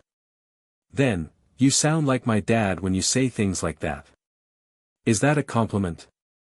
Yeah, Ron said, with some surprise, as if he'd just figured this out himself. It actually is. Transfiguration with Professor McGonagall was the first class Harry genuinely respected. Not because it was the hardest, defense against the dark arts with Quirrell was theoretically the most demanding, but because McGonagall taught the way Artemis hunted, with complete precision, no wasted movement, no tolerance for sloppiness in form, and a genuine and evident love for the thing she was doing. She turned her desk into a pig and back again in the first 30 seconds of class, and 29 first years immediately sat up straighter. Harry was the 29th. When they attempted the matchstick-to-needle transfiguration, Harry did it in about 40 seconds. The matchstick became a needle with a clean completeness, the right shape, the right material, the right weight in his palm. McGonagall picked it up and examined it the way Ollivander had examined his wand. Correct in all respects, she said. Her voice was neutral, but her eyes weren't. Where did you learn transfiguration, Mr. Potter? I haven't, Harry said. Not formally. Someone taught you the underlying principles. Several people taught me how to read what a thing is rather than what it looks like. He paused. The magic is mostly inference from there. McGonagall put the needle down. That is, she said, with the careful precision of someone choosing words accurately, an unusually sophisticated understanding for a first year. She moved on. But she looked at him twice more during that class, the same look, not suspicious, something more like interested. Potions was the other thing. He'd known about Snape from Loki's files. The sketch was brilliant, difficult, complicated loyalties, a history with Harry's parents that he'd need to navigate carefully. What the files hadn't fully captured was the specific quality of the man's intelligence, which Harry felt the moment Snape began talking. This was not a teacher going through required material. This was a person who found the subject genuinely beautiful, and the beauty made him impatient with everyone who approached it with less care than he felt it deserved. Potter, Snape said, on the third day, cutting across his attendance reading with the surgical precision of someone who had planned this. What would I get if I added powdered root of asphodel to an infusion of wormwood? 29 first years went still. Harry recognized the tone. This was not a question, it was a provocation, designed to establish a dynamic. He met Snape's black eyes. The draught of living death, he said. One of the most powerful sleeping potions known to exist. A silence. Where the bezoar is found, Snape said, shifting ground immediately, refusing to let the first answer settle. Stomach of a goat. It acts as a cure for most poisons. The difference between monkshood and wolfsbane. There isn't one. They're the same plant. Also called aconite. The silence stretched longer this time. Snape's expression didn't change, he was very good at that. But something in his posture shifted by an almost imperceptible degree, the shift of a person recalibrating an expectation mid-encounter. Apparently some of us, he said, to the class at large, have come prepared. The tone was not warm. But it was not what it would have been if Harry had gotten any of the answers wrong, and Harry noticed this distinction and filed it. After class, in the corridor, Ron said, "How did you know all that?" "Loki gave me a reading list," Harry said. "How long was it?" "Long." "Is Loki he's one of my parents," Harry said, because this was always the slightly awkward part. He'd worked out how to talk about this early on, directly, without much preamble, not making it a topic of ceremony. He and Artemis. They raised me. Ron processed this with the earnest good faith that Harry was coming to identify as a core characteristic. Right, he said. So your parents are, both, I mean, they're not the parents who died, Harry said. No. Those were my birth parents. Loki and Artemis found me after. And so Artemis is like, the actual, goddess of the hunt, yes. Ron stopped walking entirely. You were raised by an actual goddess. And a god. Ron stared at him. Then he started walking again, visibly working through this. That explains a lot, he said finally. Does it? Yeah. Like, you don't, most people your age, you'd know them for a week and they'd already be nervous about something. You're never nervous. I'm sometimes uncertain, Harry said. That's different. What's the difference? Nervous is when you don't trust yourself. Uncertain is when you don't have enough information yet. He paused. The second one resolves itself. Ron thought about this for the rest of the walk to the common room. Your parents sound terrifying, he said, as they reached the portrait hole. They're really not, Harry said. Then, well. Artemis is a bit, until you know her. And Loki? Harry smiled. He's terrifying in a completely different way. The defense against the dark arts classroom smelled wrong. He noticed it on the first day, a faint, layered wrongness underneath the garlic that Quirrell festooned everything with, the garlic being the official reason for the smell and also, clearly, not the real one. Harry sat in the front row for the first class and kept his face interested and neutral and spent the entire period reading Quirrell the way Artemis had taught him to read things that were hiding something. The nervousness was real, first of all. The stammer was real too, not faked, but pushed, an existing characteristic being exaggerated for effect. The turban was the interesting part. It sat heavily on Quirrell's head and the magic around it was dense and deliberate and had the quality of something designed to conceal rather than simply protect.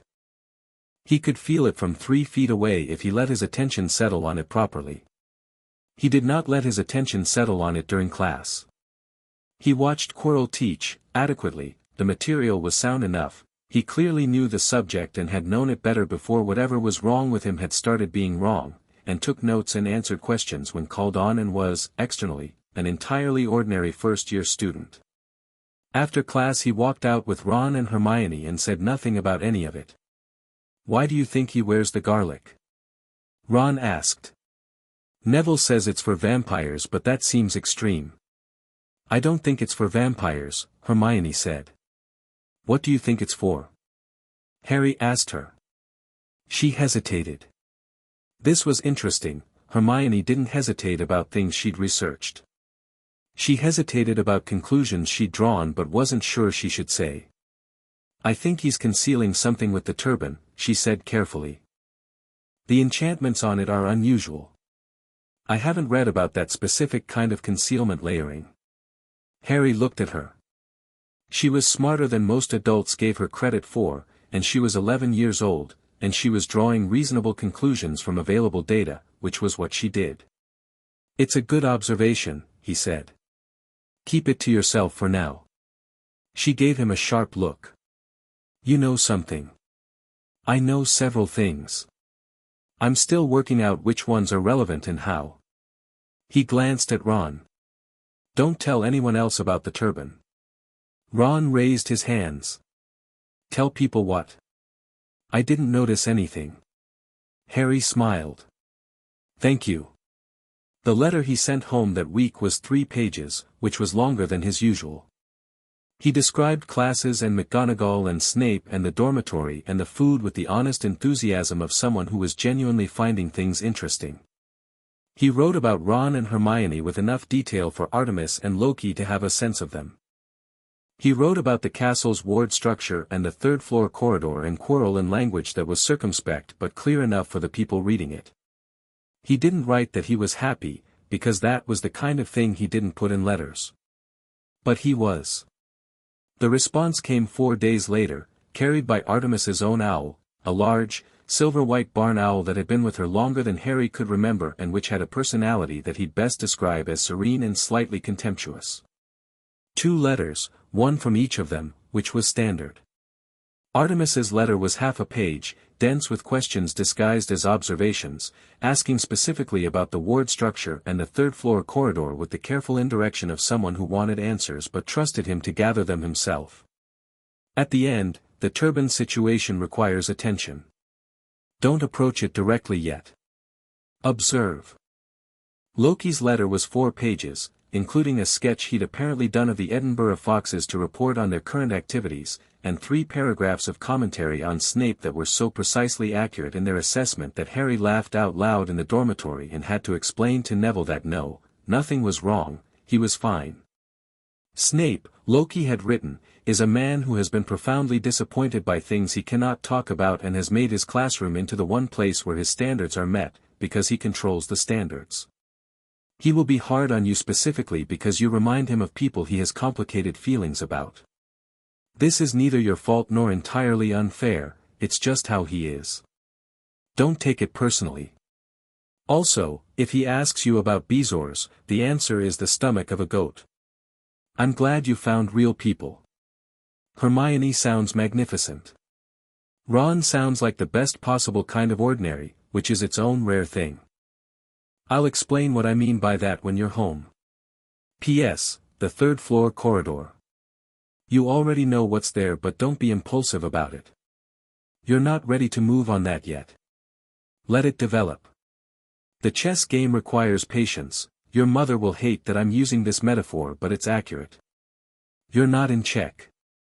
Take your time. Harry read this twice. Then he folded it carefully and put it in the locked box at the bottom of his trunk where he kept things that mattered. October arrived and the castle got its autumn character, cold stone and warm firelight and the smell of rain coming in from the lake and the particular quality of darkness that came earlier now, making the candles and the common room fire feel like necessities rather than amenities. He had flying class on the 3rd week. The broomstick responded to him immediately, up and it came straight into his hand, which was apparently not guaranteed, and the first time he pushed off from the ground he felt the same thing he felt on Hunt's and on the cart in Gringotts, the clean satisfaction of motion for its own sake.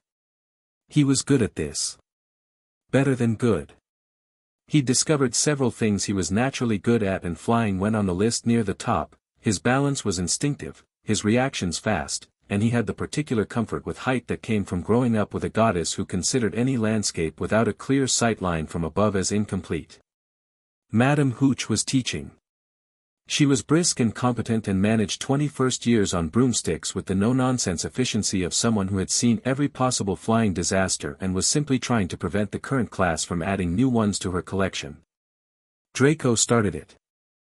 He'd been watching Harry's easy familiarity with the broom with the expression of someone watching something that was supposed to be his and wasn't, and when Neville's remembrall went up in the air Draco caught it before Neville could and held it with the smile of a person who had found an angle. "Give it back," Harry said. Draco looked at him. He clearly hadn't expected this to involve Harry. "Mind your business, Potter. Neville's my housemate. His business is my business." He said it without heat, not an escalation, just a statement of fact. "Give it back." Madame Hooch had gone inside with Neville. The class watched this exchange with the specific fascinated attention of an audience that hadn't expected entertainment. Draco looked at the remembrall. Then he got back on his broom with the slightly reckless decision of a person who had decided that backing down in front of this many people was worse than escalating. "Come and get it," he said, and shot into the air. Harry looked after him for a moment. Then he got on his own broom and went after him. What happened in the air was not what Draco had planned. He'd planned something demonstrative, a show of Slytherin flying skill, a tower throw, a humiliation. What he got instead was Harry Potter pulling alongside him with a naturalness that was immediately clear was not learned, and looking at him with the calm patient expression that Harry deployed in situations where he'd already calculated the outcome. Draco threw the remembrall. Harry went after it in a dive that the watching first years would describe in different ways afterward, depending on house allegiance, but which had one consistent quality in all the descriptions: it was fast, it was completely controlled, and he pulled out of it at a distance from the ground that made several people make involuntary sounds. He landed. He had the remembrall. He looked at the castle.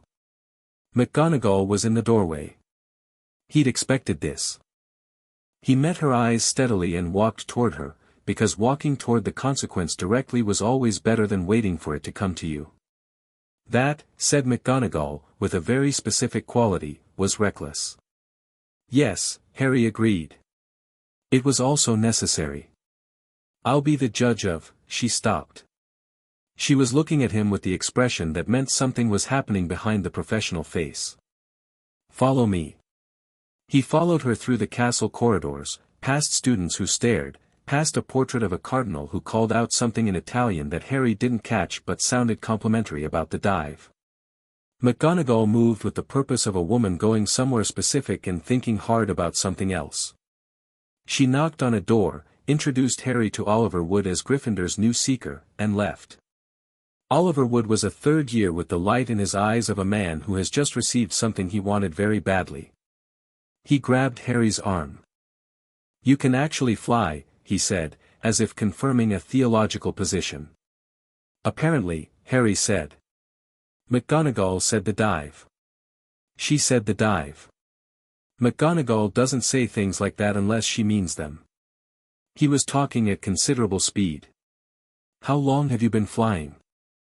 First time on a school broom today. Oliver Wood stared at him. You're joking. I've been on brooms before. Not for sport. He thought about the broom Loki had brought home one afternoon 2 years ago with the suggestion that altitude was a reasonable response to boredom, and the subsequent 3 hours over a Scottish mountain range that had been the best afternoon of that particular year. You're going to be brilliant, Oliver said, with a certainty that was entirely sincere and also completely manageable in terms of expectation. Practice starts next week. Don't tell anyone you're seeker, I want it to be a surprise. Harry raised an eyebrow. I can keep a secret. Oliver missed the joke completely. Good. Excellent. Right. He was already thinking about tactics, Harry could see it. Welcome to the team. Halloween arrived the way it always did, which was to say that Harry felt the particular quality of the night in his bones before he was fully awake. October the 31st had always had a weight to it, a specific resonance that was his birthday in the worst possible sense, the night his birth parents had died, the night he'd been remade, the night everything had changed. He'd talked about this with Loki once, several years ago, and Loki had said something that Harry still returned to sometimes: the night is what it is. It doesn't have power over you that you haven't given it. He'd thought about this every October 31st since. The feast was excellent and loud, and Percy Weasley tried to be responsible about it, and his twin brothers Fred and George undermined him comprehensively, which Harry found excellent. He sat between Ron and Hermione and ate and talked and noted the way the Great Hall held something communal and real when it was full of people having a good time. And then Quirrell burst in. The doors hit the walls. Quirrell ran, not with the nervous contained energy of his usual movement, but with a wild physical urgency that cleared a path through conversation like a stone through water, and reached the staff table and grabbed it and said, in a voice that was nothing like his classroom voice, "Troll, in the dungeons, thought you ought to know," and fainted. In the chaos of Dumbledore restoring order and the prefects moving to shepherd students out and the noise of 300 frightened people all deciding at once what to think about this, Harry's mind had already done the calculation that mattered. The thought arrived clean and cold: the troll is a distraction. He looked at Quirrell's prone form, being attended to by a concerned Professor Sprout. Then he looked at the ceiling. Then at the door to the dungeons. Something's being accessed while everyone is occupied with this, he said, quietly, to the table. Ron looked at him. What? 3rd floor. Someone created a distraction. He pushed back from the table. Hermione. Where would the girls' bathrooms be if a first-year girl had ended up alone during the feast and never came back to the common room? Hermione's face changed. She didn't come to the feast, she said. She was crying in the bathroom. She stopped. Because of something Ron said. Ron's expression went stricken in a way that was entirely genuine. I didn't mean, I know you didn't, Harry said. Where is she? First floor, I think. The bathroom near the defense classroom. Harry was already moving. He went through a corridor where Percy was trying to organize Gryffindors into an orderly movement toward the tower, past a group of Hufflepuffs doing the same, and took a staircase that went sideways relative to the main traffic flow, which was faster and also meant nobody official saw him going the wrong direction. Ron appeared at his shoulder. You're going the wrong way. I know. The troll could be anywhere.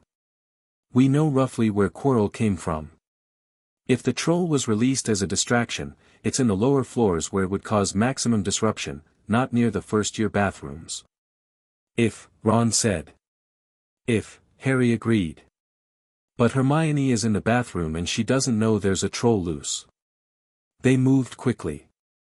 The castle at Halloween was doing the thing it did when it was frightened, which Harry found interesting, that a building could be frightened, but Hogwarts could, and it had a feeling, the portraits moving quickly, the usual nighttime sounds absent, replaced by something taut and expectant.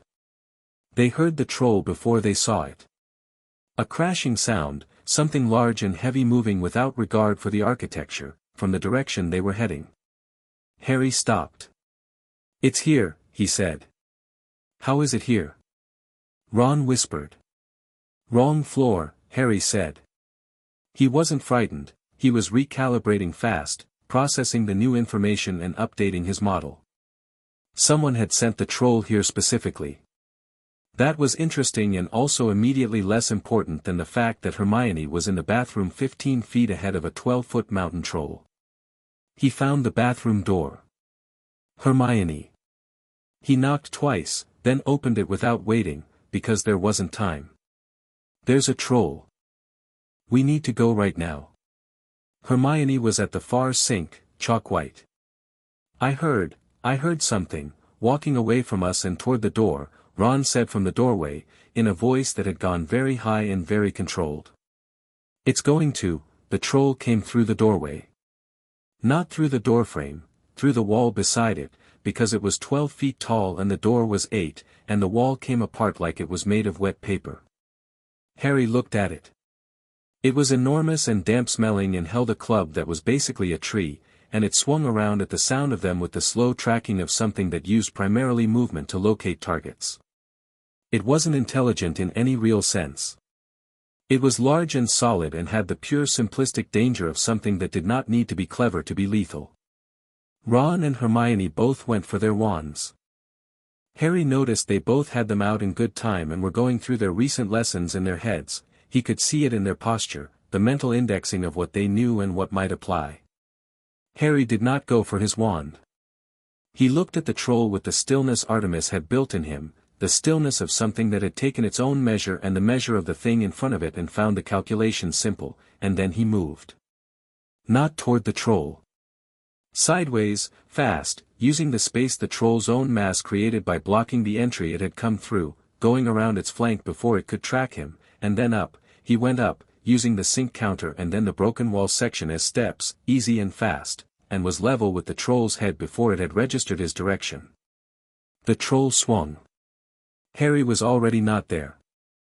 He caught the club on the upswing, not to stop it, he couldn't stop it, not by mass, that wasn't the point, but to redirect it, one hand on the shaft altering the arc by degrees, enough that it went into the wall instead of the room, and while the troll was dealing with the fact that its swing had gone wrong, Harry got onto its shoulders. The troll went crazy. It reached for him, arms the size of tree trunks swinging at something it couldn't see from this angle, and Harry stayed directly between the reaching arms, which was the blind spot, which was the exact gap in the geometry. Wingardium Leviosa. Ron shouted, and the club went up into the air. Good instinct, wrong target, but excellent execution for the first time using the spell and pressure, Harry noted even now, and Hermione cast something that hit the troll's knees and it buckled. Harry stepped off as it went down. The troll hit the floor with a sound like several things breaking at once and stayed there, stunned rather than unconscious, and the three of them stood in the wrecked bathroom and breathed. "Everyone okay?" Harry asked. "Yes," said Hermione, in a voice that was very small but steady. "Ron?" "Yeah." Ron was staring at the troll. "Yeah. You climbed it. You climbed the troll. The shoulders are the best position. It can't reach you from there. You knew that. I've been taught how to handle things larger than me." He said it simply. "Ron, that spell, the club. Good thinking." Ron looked at his wand and then at the troll. His expression was something between terror residue and the specific pleasure of having done something real under pressure. The door opened. 3 professors came through it. McGonagall and Snape and Quirrell, who had apparently recovered, and the bathroom was a ruin, and the 3 of them were standing in it with a stunned troll on the floor. McGonagall looked at the troll, at the room, at the children, and her face went through several expressions in fast succession before settling on controlled shock. "What, how, explain," she said. Harry let Ron talk. Ron explained accurately, to his credit, and included Harry's climbing maneuver in a way that sounded considerably more dramatic than it had been. Hermione interjected about the Wingardium spell with the automatic precision of someone who needed the facts to be right even in a crisis. Snape was watching Harry during all of this. Not the troll. Not the room. Harry. With an expression that was harder to read than his usual blank contempt, something quieter, more calculating. Quirrell was watching the troll, which was interesting. McGonagall gave them 10 points each and told them that their behavior was extraordinarily dangerous and exactly the kind of thing they should not have done, and they were lucky to be alive, and she said this in the tone of someone who was trying very hard to mean all of those things more than she meant the alternative reading, which was that they'd handled it. Later, after the professors had organized the removal of the troll and the 3 of them had been escorted back toward Gryffindor Tower by a prefect who looked at them with a mixture of admiration and professional disapproval, Hermione walked beside Harry and said, quietly, "You knew the troll was here on this floor." "I suspected. Before we came." "You suspected before we came?" He glanced at her. "Yes. Because it was a distraction. Because it was a distraction." She was quiet for a moment, processing. "For what?" "I'm still working that out precisely," he said. Which was true. He knew the general shape of it, the corridor, the stone on the 3rd floor, whatever it was protecting, but the specific who and how and now were still resolving. "Is this going to be dangerous?" Hermione asked. And the question was not should we avoid it, it was a request for calibration, which was a very specific kind of question and told him exactly what kind of person she was. "Probably," he said honestly. She nodded. "All right," she said. Ron, on Harry's other side, said, "I'm going to pretend I didn't hear that, but also I'm obviously in." Harry looked between them. These 2 people, walking through a castle corridor in the aftermath of a troll on Halloween night, were real in all the ways that mattered.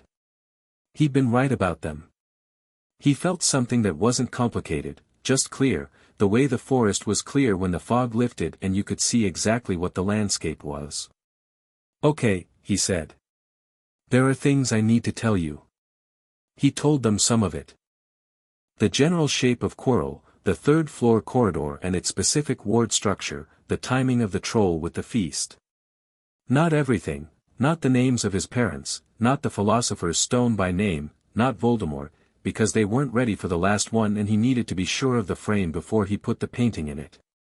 Hermione listened the way she listened to lectures, completely, with her full attention. Ron listened with his mouth slightly open in the way he had when something was bigger than expected and he was revising his estimate of the situation upward in real time. "So Quirrell is," Ron started.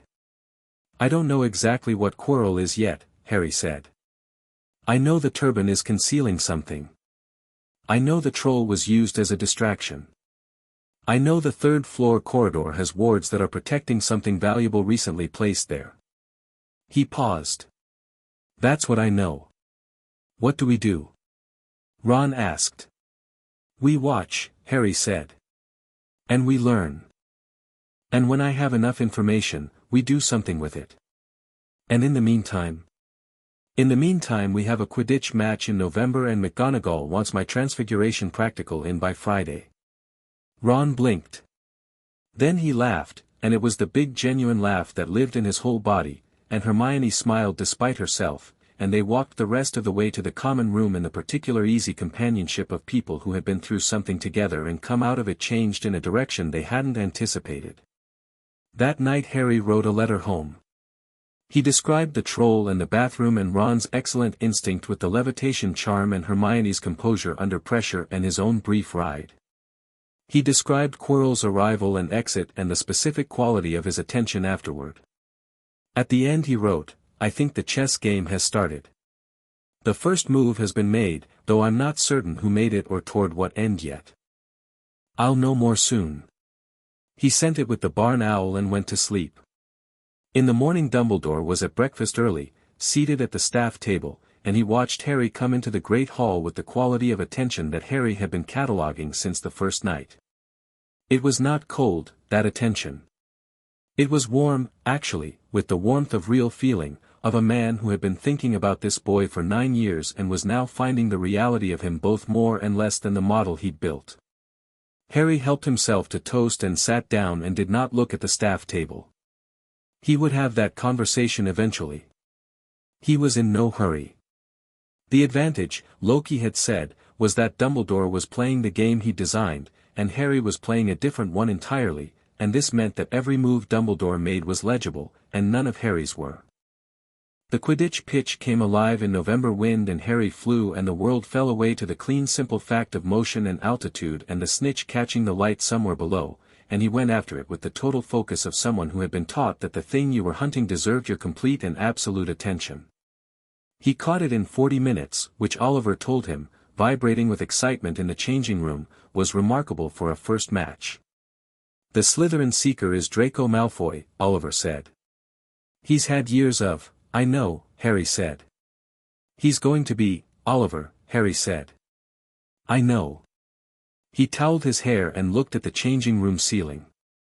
Outside, the wind was still moving, and somewhere out there the snitch was exactly where it belonged, which was in motion, in the air, waiting for someone to read it and know it and find it. He thought about a turban and a corridor and a man who was not entirely a man. He thought about Dumbledore's returning gaze and what it was actually looking for. He thought about the chess board and where the pieces were, and which ones everyone was watching, and which ones nobody was watching at all. November rain came against the window. Harry sat with it and thought, with the patience of someone who had been taught by the goddess of the hunt that the difference between a good hunter and a great one was simply this: the great one knew when not to move. He was not moving yet. But he was very close to ready. Chapter 5. What Lies Below. December arrived and the castle got quieter as students left for the holidays, until the corridors had the particular echoing quality of a large space that was used to being full. Harry stayed. Ron stayed too, cheerfully, mentioning something about the burrow being chaos at Christmas and the castle being its own kind of chaos which was at least heated. Hermione went home but left Harry a set of notes on protective enchantments that was thorough enough to qualify as a research paper. Most of the Gryffindor tower emptied by the 20th. The dormitory went from 5 to 2, and the common room from crowded to 4 or 5 students at any given time, and the great hall from 4 full tables to 1 long shared table where the remaining students and a noticeably more relaxed subset of staff ate together in an atmosphere that felt genuinely different from term. Professor Flitwick wore a hat with a bell on it. Professor Sprout brought something she'd grown herself that tasted like Christmas cake but better. McGonagall sat at the end and ate and did not smile, but looked, Harry thought, privately content. Dumbledore remained. Harry had expected this. He also found, on Christmas morning, an invisibility cloak. It was wrapped in plain paper with no card and left on the end of his bed, and it was real, old magic, deep and layered, the genuine article, not a charm or an enchantment but something structural, something that bent light around itself rather than blocking it. He held it for a moment and read the magic the way Artemis had taught him to read landscapes, thoroughly and from multiple angles, and the quality of it told him two things. It had belonged to his father.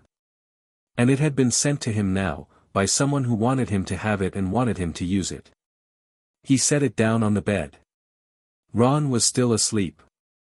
Harry looked at the cloak in the grey Christmas morning light and thought about Dumbledore, who had Harry's father's cloak and had chosen to send it to Harry at Hogwarts in December of Harry's first year with no note and no context, and what that gesture meant in the context of everything else Dumbledore was doing. It meant, I know you're looking. I'm giving you a tool to look with.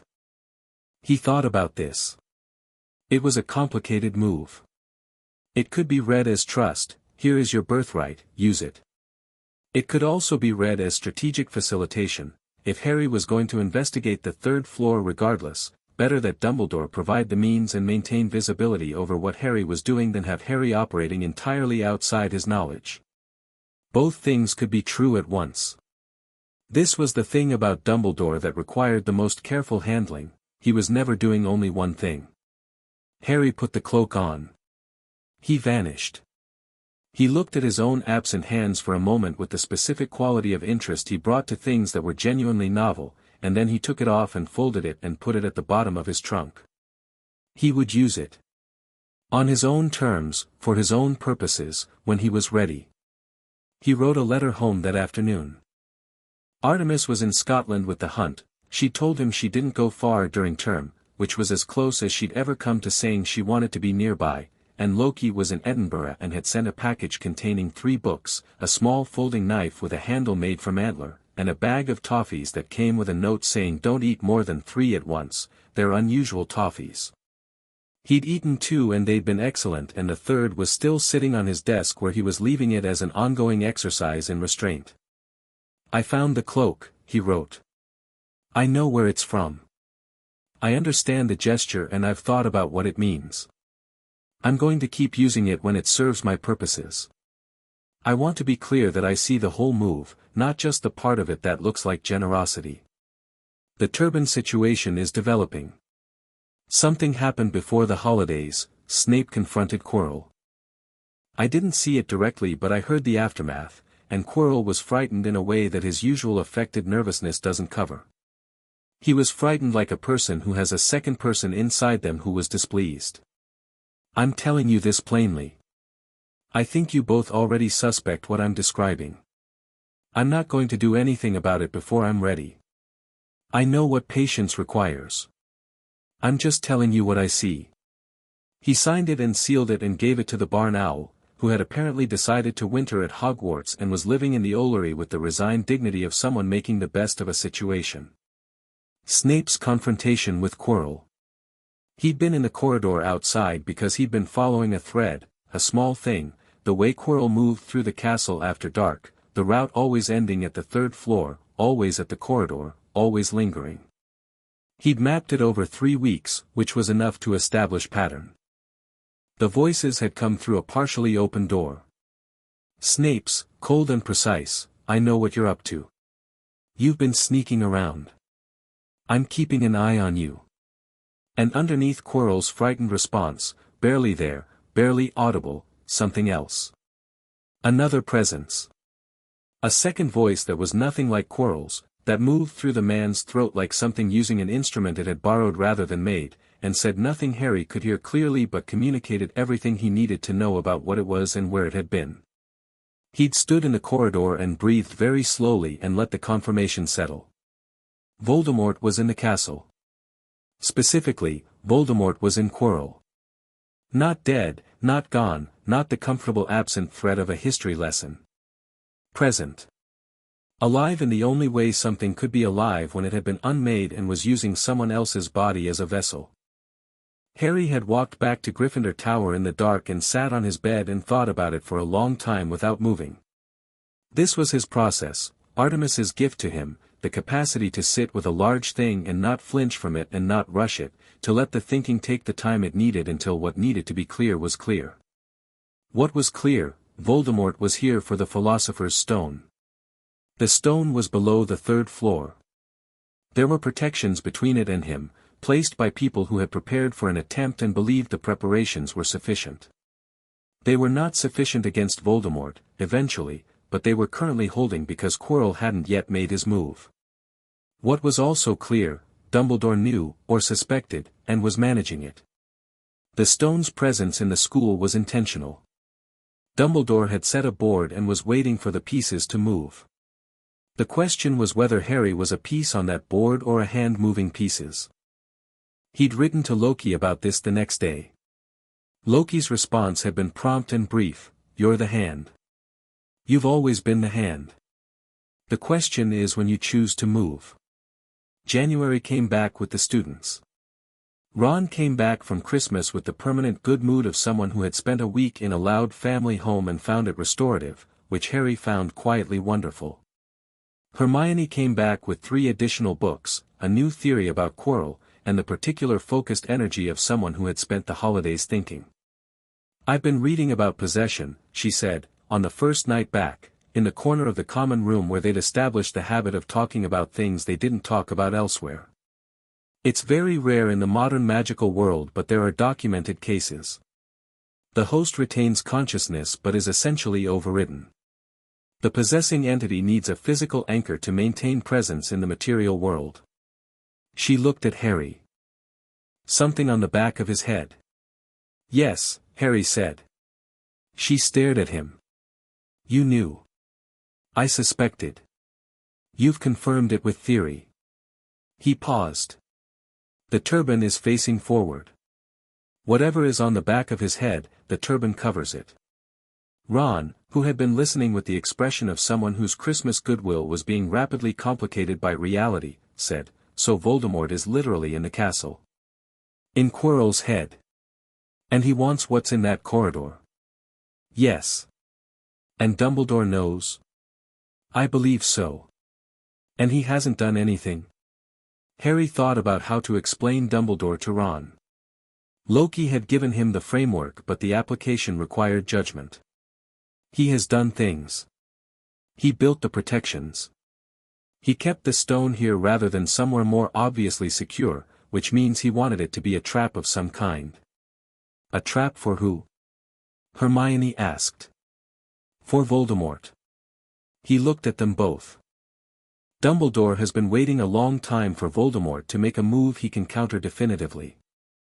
Having him in Quirrell, in Hogwarts, coming for an identifiable object, that's controllable. More controllable than a formless threat somewhere else." "That's very," Hermione paused, choosing the word. "Cold." "Is that cold?" "It's strategic," Harry said. "It's not heartless.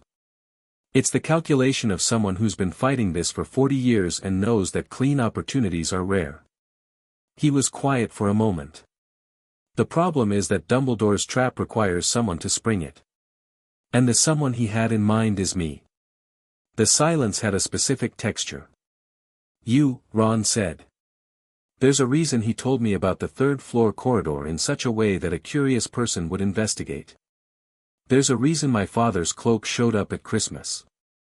There's a reason the protections down there are very good but not good enough that someone who'd been led through them carefully couldn't manage." Harry leaned back. "He's been building toward me going down there and confronting Quirrell and, in his version, needing to be rescued, but surviving because of the power that already saved me once. That's the narrative he's been managing." "That's horrifying," Hermione said. "It's also not what's going to happen," Harry said. Ron looked at him carefully. "What is going to happen?" "I'm going to go down there when I choose, in the way I choose, and I'm going to handle it." He said it the way Artemis said things, simply, without drama, as a statement of what was true rather than what was aspirational. "Not because Dumbledore's board requires it. On my own terms." "When?" Hermione asked. "When I've finished reading the protections properly and I know what I'm walking into." He glanced at them. "I'm not taking you with me." Ron opened his mouth. "Ron. I wasn't going to, you were absolutely going to." A pause. "Yeah," Ron said. "I was. The situation involves Voldemort. Directly. Harry held Ron's eyes steadily. I'm immortal. You're not. That's not a reason for you to be in a room with him. Ron absorbed this. Something moved through his expression, pride, maybe, or the desire to argue, and then the good sense that lived underneath the impulsiveness. Fine, he said. But you tell us everything after. Everything, Harry agreed. And if you're not back in a reasonable amount of time, then you go to McGonagall. Directly and immediately. He looked at them both. Promise me. Promise, Hermione said immediately. Ron took a second longer. Promise, he said. The months between Christmas and the end of term moved with the specific pace of a thing building toward a fixed point. Classes continued. Quidditch continued. Harry caught the snitch in the second match in a dive that made the Gryffindor stands produce a sound like a physical event, and Draco Malfoy on his expensive broom watched him land with the particular expression of someone whose frame of reference was being continually reorganized. Draco was becoming interesting, in the way that complicated things were interesting. His Slytherin performance, the blood purity rhetoric, the casual cruelty to people he decided were below him, the performance of certainty, had a quality Harry had identified early on. It was becoming harder work. The certainty was requiring more maintenance. Harry watched this the way he watched everything, without pressing it, letting it develop in its own time. They'd had a conversation in early April, unexpectedly, in the library. Draco had sat down across from him without the usual bodyguards. Crabbe and Goyle weren't there, which was when you saw who Draco actually was without the architecture of his own status around him, and had picked up a book from Harry's pile and looked at the title and set it down. Arithmancy Theory, Draco said. Not on the first-year list. No, Harry agreed. Why are you reading it? Because I find it interesting. Draco turned this over. My father says you've been wasting your first year. That you chose the wrong people and the wrong house and you've been, he stopped. Harry looked at him. Do you agree with your father? The pause was longer than Draco intended. About most things. About this? Another pause.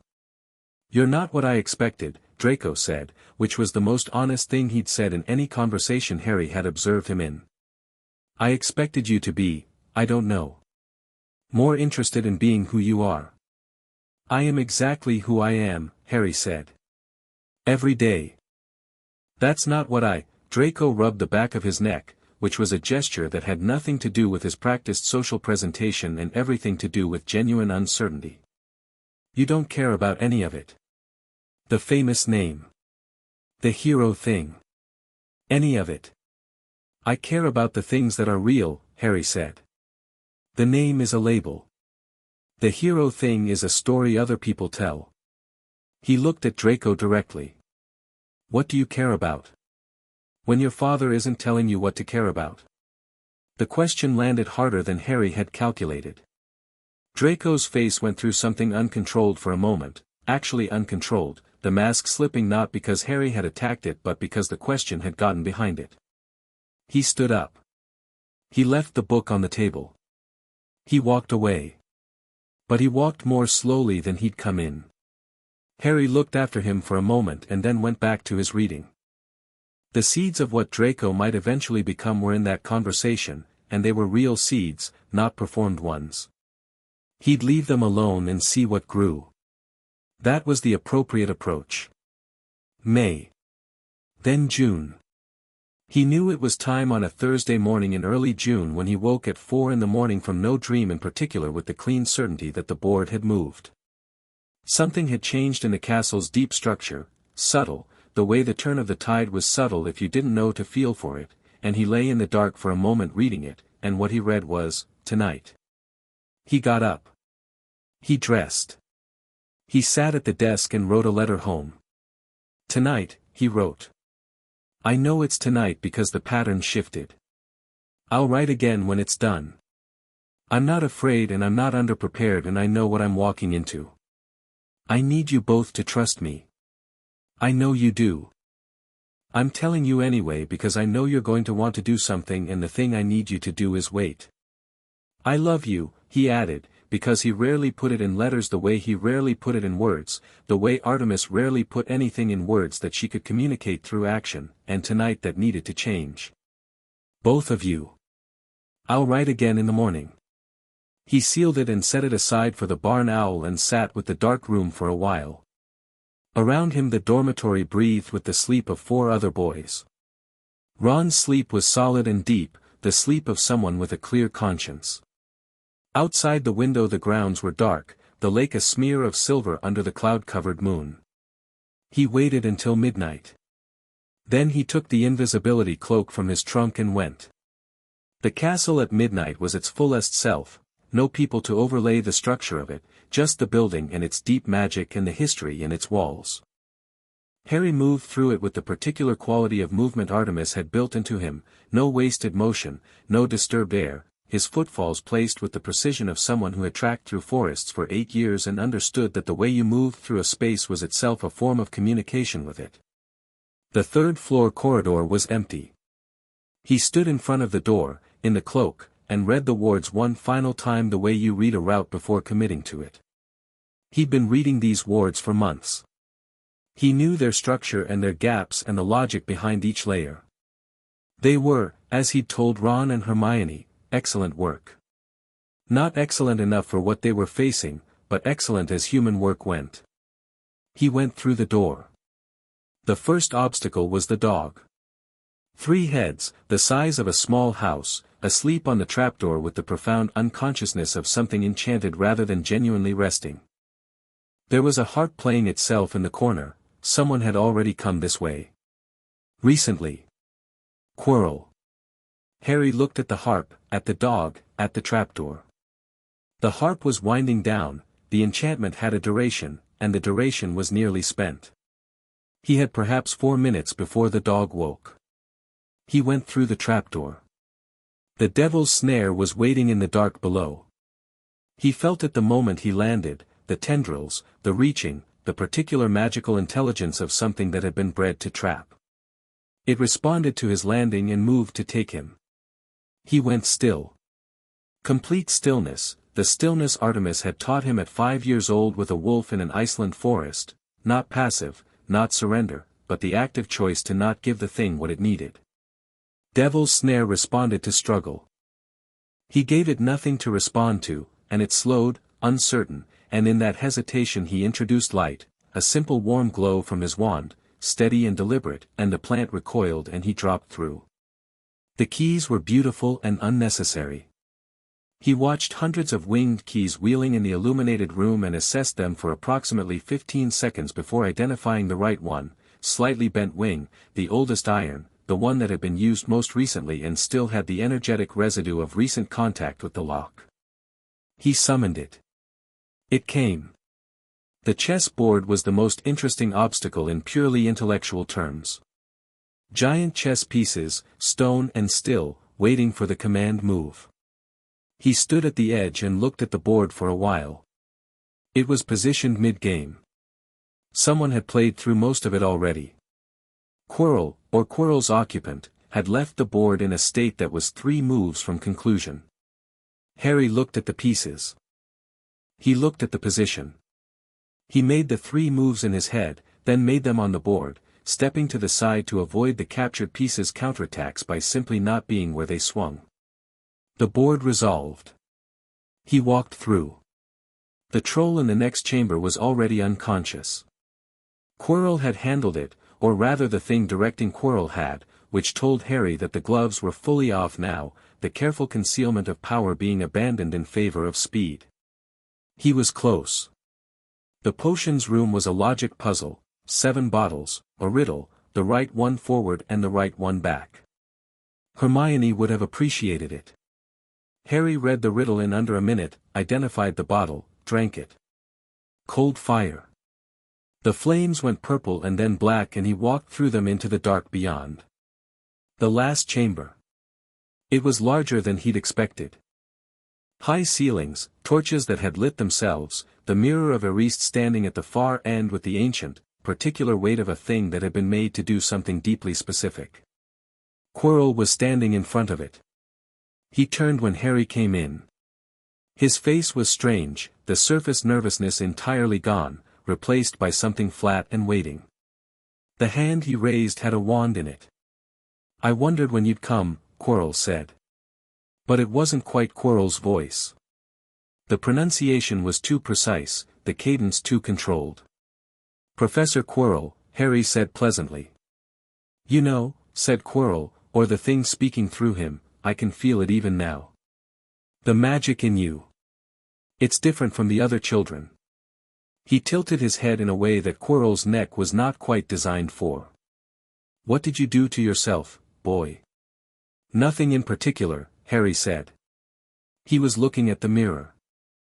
The mirror showed him something, his own reflection, and in his reflection he saw his hand close around the stone, a warm weight, and felt in his reflection's pocket the impression of something small and round. He understood the mirror immediately. It showed the person who wanted the stone for itself as finding nothing. It gave the stone to the person who wanted it but didn't want to use it. He was not going to want the stone. He was also not going to need it. "Let's not do the speech," Harry said. "I know who you are. I know what you want. I know why you're here." The thing in Quirrell went still in the way that only very old and very dangerous things went still. "Do you?" "Voldemort," Harry said. Clearly, without effort, without the small hesitation that most of the wizarding world built around the name. "You've been in this school since September using a man who deserved better. You're here for the stone. You want a body. You want to come back."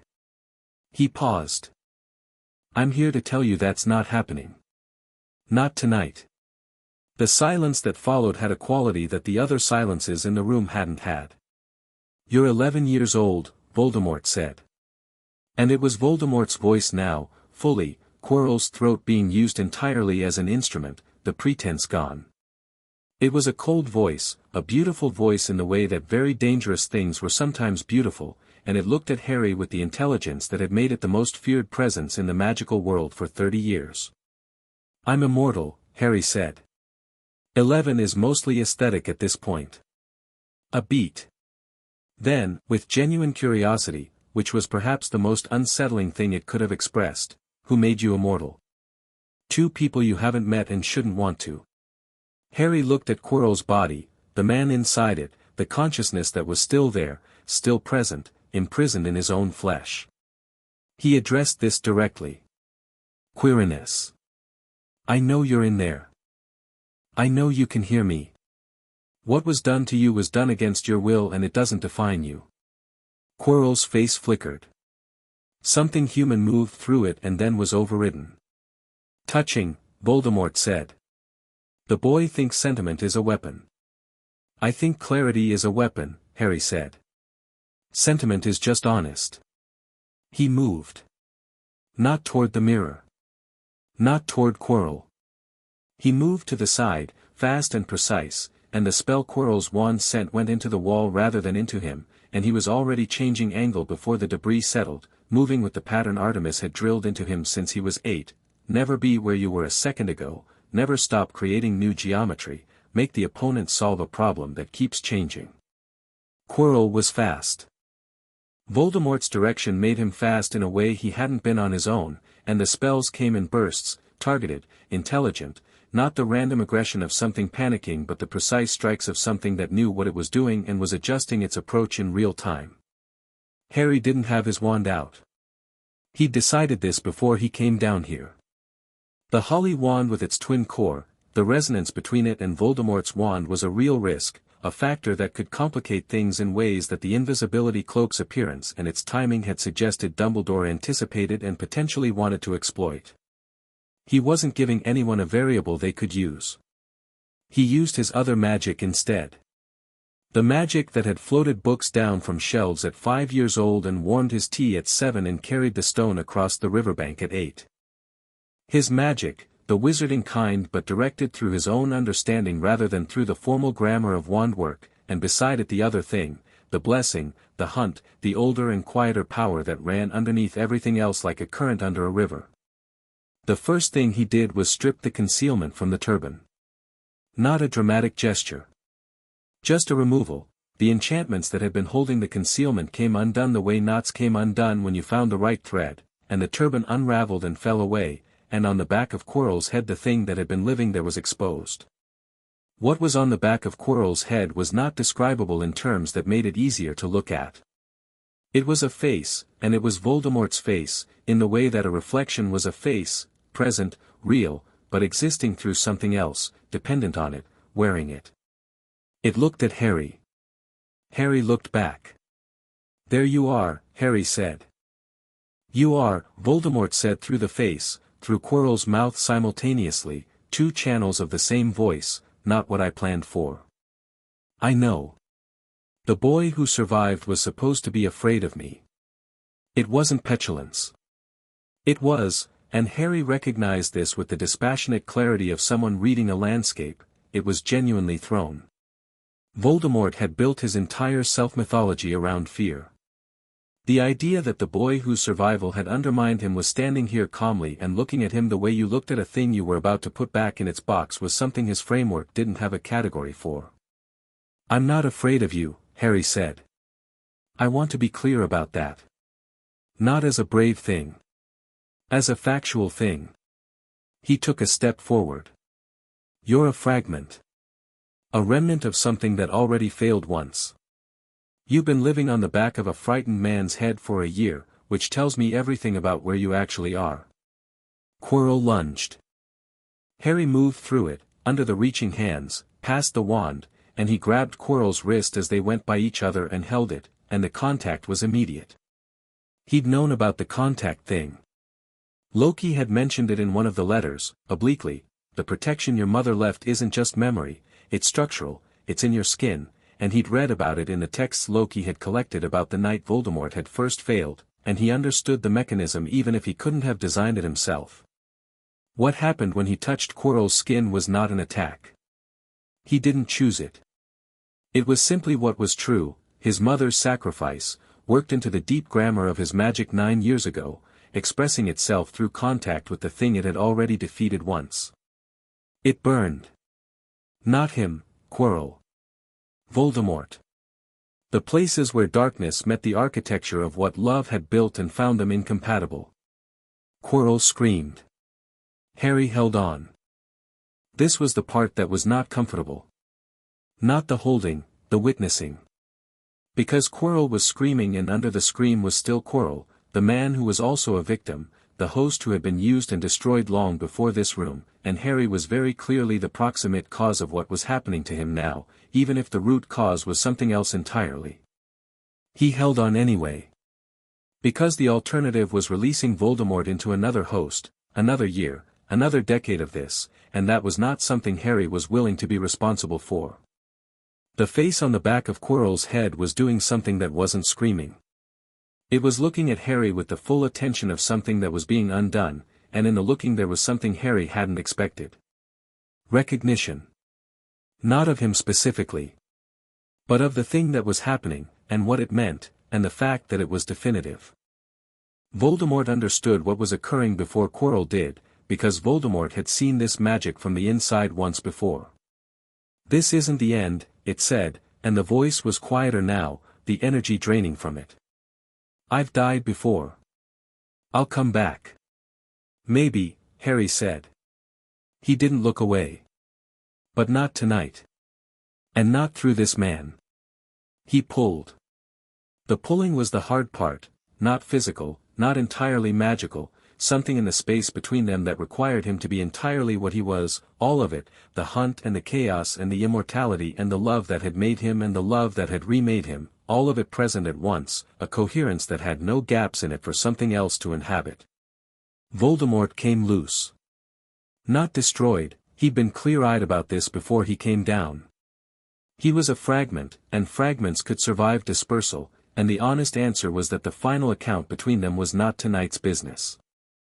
But the fragment that had been clinging to Quirinus Quirrell and wearing him was gone, separated, cast into the formlessness it had been occupying between hosts, and Quirrell's body crumpled to the floor without it. Harry crouched beside him. Quirrell was alive. Just. His eyes were open and he was looking at the stone ceiling of the chamber with the expression of someone who has just been set down after a very long time of being carried. "It's gone," Harry said. Quirrell's eyes moved to him. The man inside looked out from behind them for the first time in what was probably months. "How?" he said. The word was barely sound. "My mother," Harry said. "She left something in me." Quirrell looked at him for a long moment. His lips moved. "I'm sorry," he said. Whether he was apologizing to Harry or to himself or to the year he'd lost, it wasn't clear. Perhaps all three. "I know," Harry said. He meant it. He looked at the mirror of Eriste. He looked at the space where Voldemort had been. He looked at the room, the torches still burning, the air still carrying the residue of spells cast, the stone floor cold under his knees. He felt, from somewhere that wasn't physical and wasn't magical in any conventional sense, a cold rush of air that came from nowhere and went everywhere, the way a room felt when a window was opened somewhere distant. Something passing through. Something diminishing. He breathed. Then he picked up Quirrell's wand from the floor, pocketed it, stood up, and went back the way he'd come. The obstacles were no obstacle going back, he knew each one, and going north felt different from going south, the chess board in a new position that he walked through in 4 moves, the devil's snare offering no resistance to confident movement and light.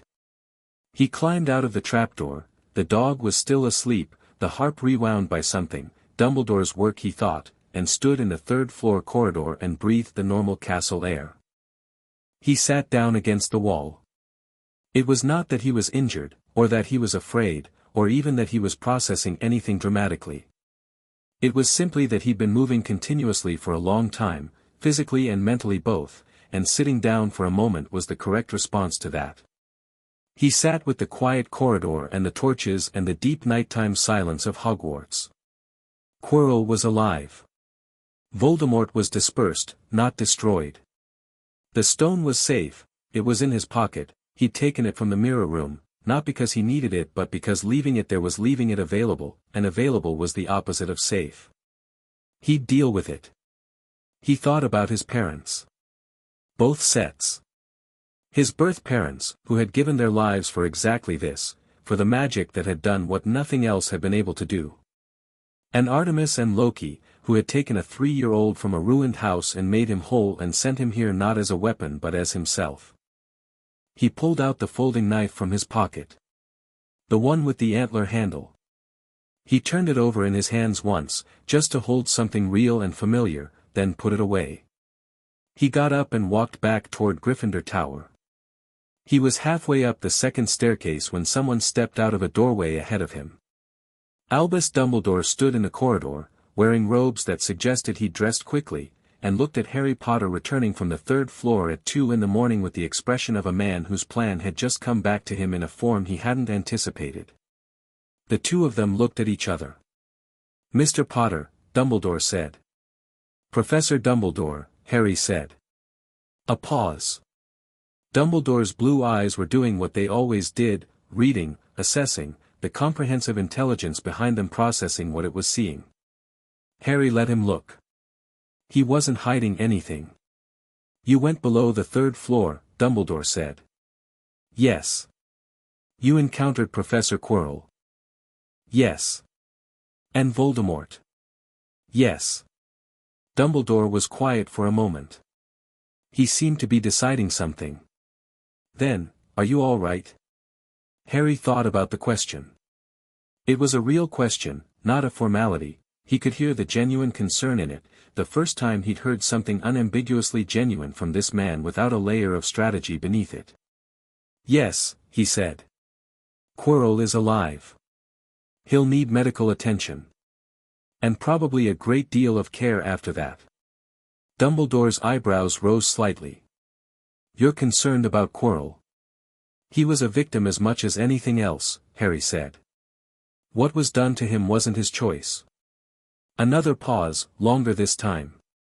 "The stone," Dumbledore said. Harry took it from his pocket. The Philosopher's Stone, small and red and warm, genuinely warm, pulsing faintly with something that was almost a heartbeat. He held it out. Dumbledore looked at it for a moment. Then he took it. "You could have used it," Dumbledore said. "Not as an accusation. As an observation. I know.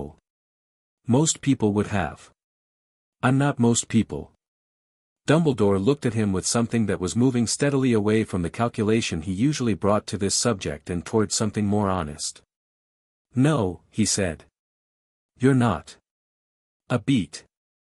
You're not the boy I was expecting." "I know that too," Harry said. He meant it without hostility, it was a statement of fact, not a grievance. "I'd like to talk to you properly," he continued. "Not like this. Not in a corridor at 2 in the morning. But properly, where we can be honest with each other." Dumbledore looked at him for a long moment. The torchlight moved across his face.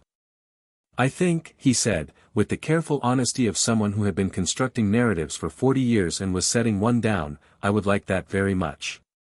"Good," Harry said. "Good night, Professor." "Good night, Harry," Dumbledore said. Harry walked the rest of the way to the tower alone, in the dark, with his hands in his pockets and his footsteps quiet on the stone, and the castle settled around him as he climbed, familiar and warm and entirely his.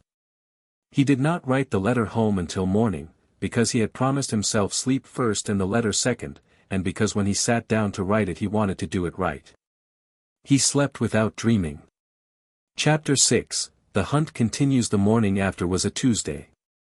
Harry found this privately funny, that the night he'd faced down Voldemort and walked back through 5 magical obstacles and handed Albus Dumbledore a Philosopher's Stone in a corridor at 2 in the morning was followed by a perfectly ordinary Tuesday in June, with breakfast and post and Ron eating toast with the unbothered enthusiasm of someone who had gone to bed at a reasonable hour and slept excellently.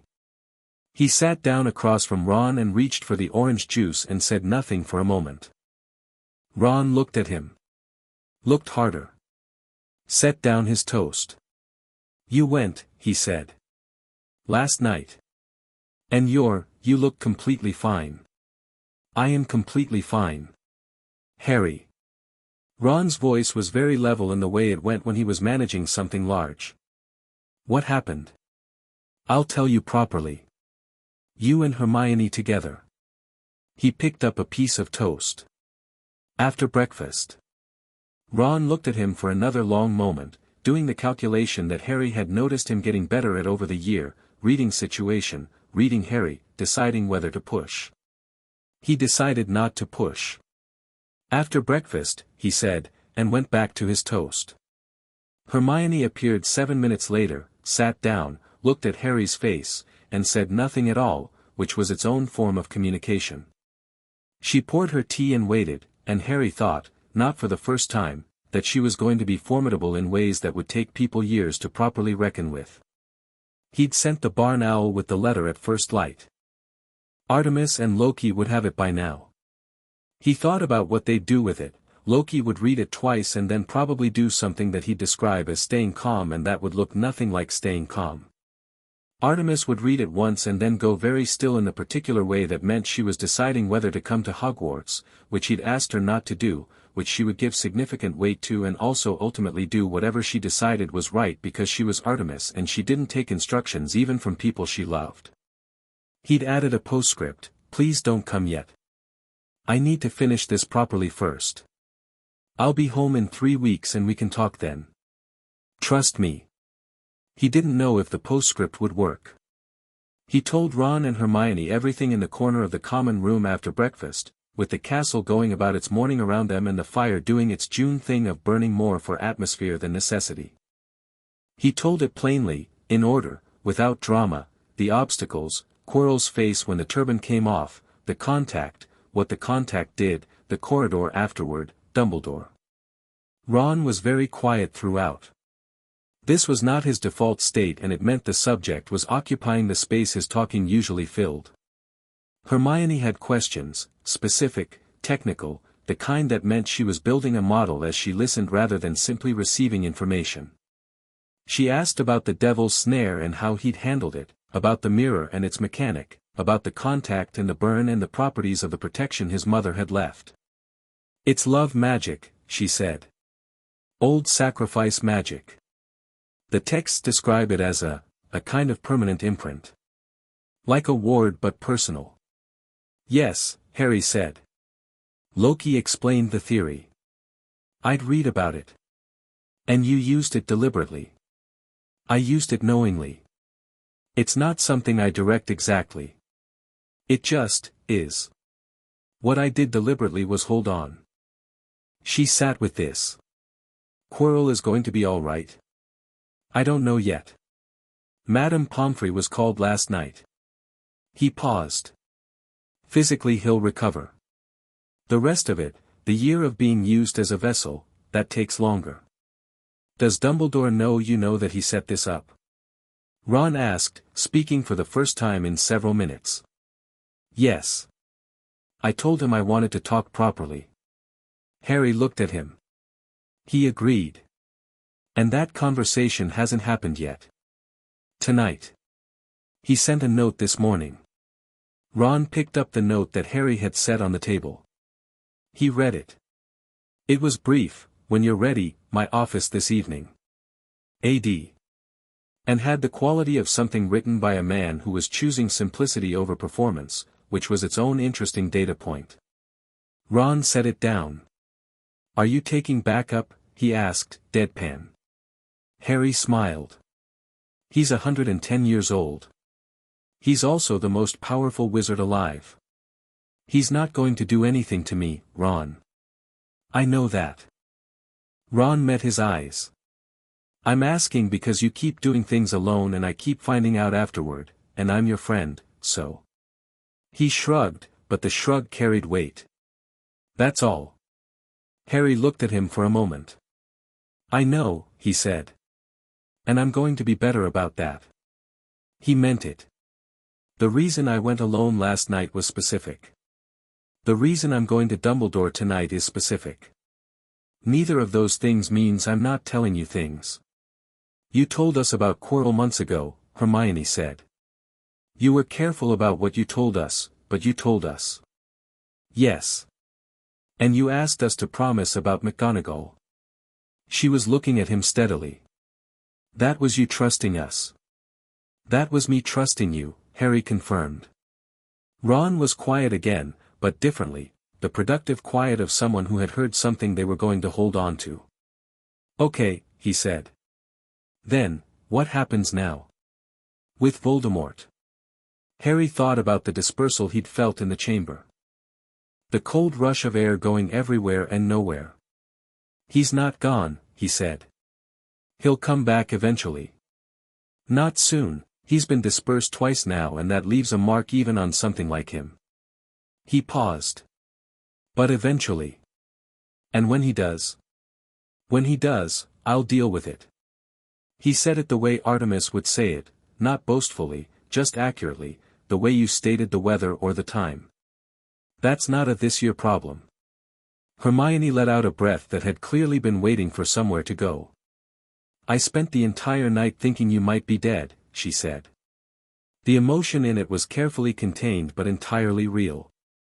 "For future reference, please try not to do things that make me think that." "I'm immortal," Harry said. "I know. I still spent the entire night thinking you might be dead." She looked at him with the particular directness she brought to things she'd decided to be honest about. "You're my friend. Immortality doesn't change the experience of worrying about a friend." Harry held her look. "I know," he said. "I'm sorry." She nodded. That was enough, for Hermione, the acknowledgement, the genuine apology, the understanding that it had mattered. She picked up her tea. "Good. Now. The stone. What did Dumbledore say about it?" "Nothing last night. We'll presumably discuss it tonight." "He's going to destroy it," she said. "Probably. Nicholas Flamel made it. He's been alive for 600 years because of it." She paused. "Destroying it means, he dies," Harry said. "And his wife." He'd thought about this. I think that's been their choice for a while.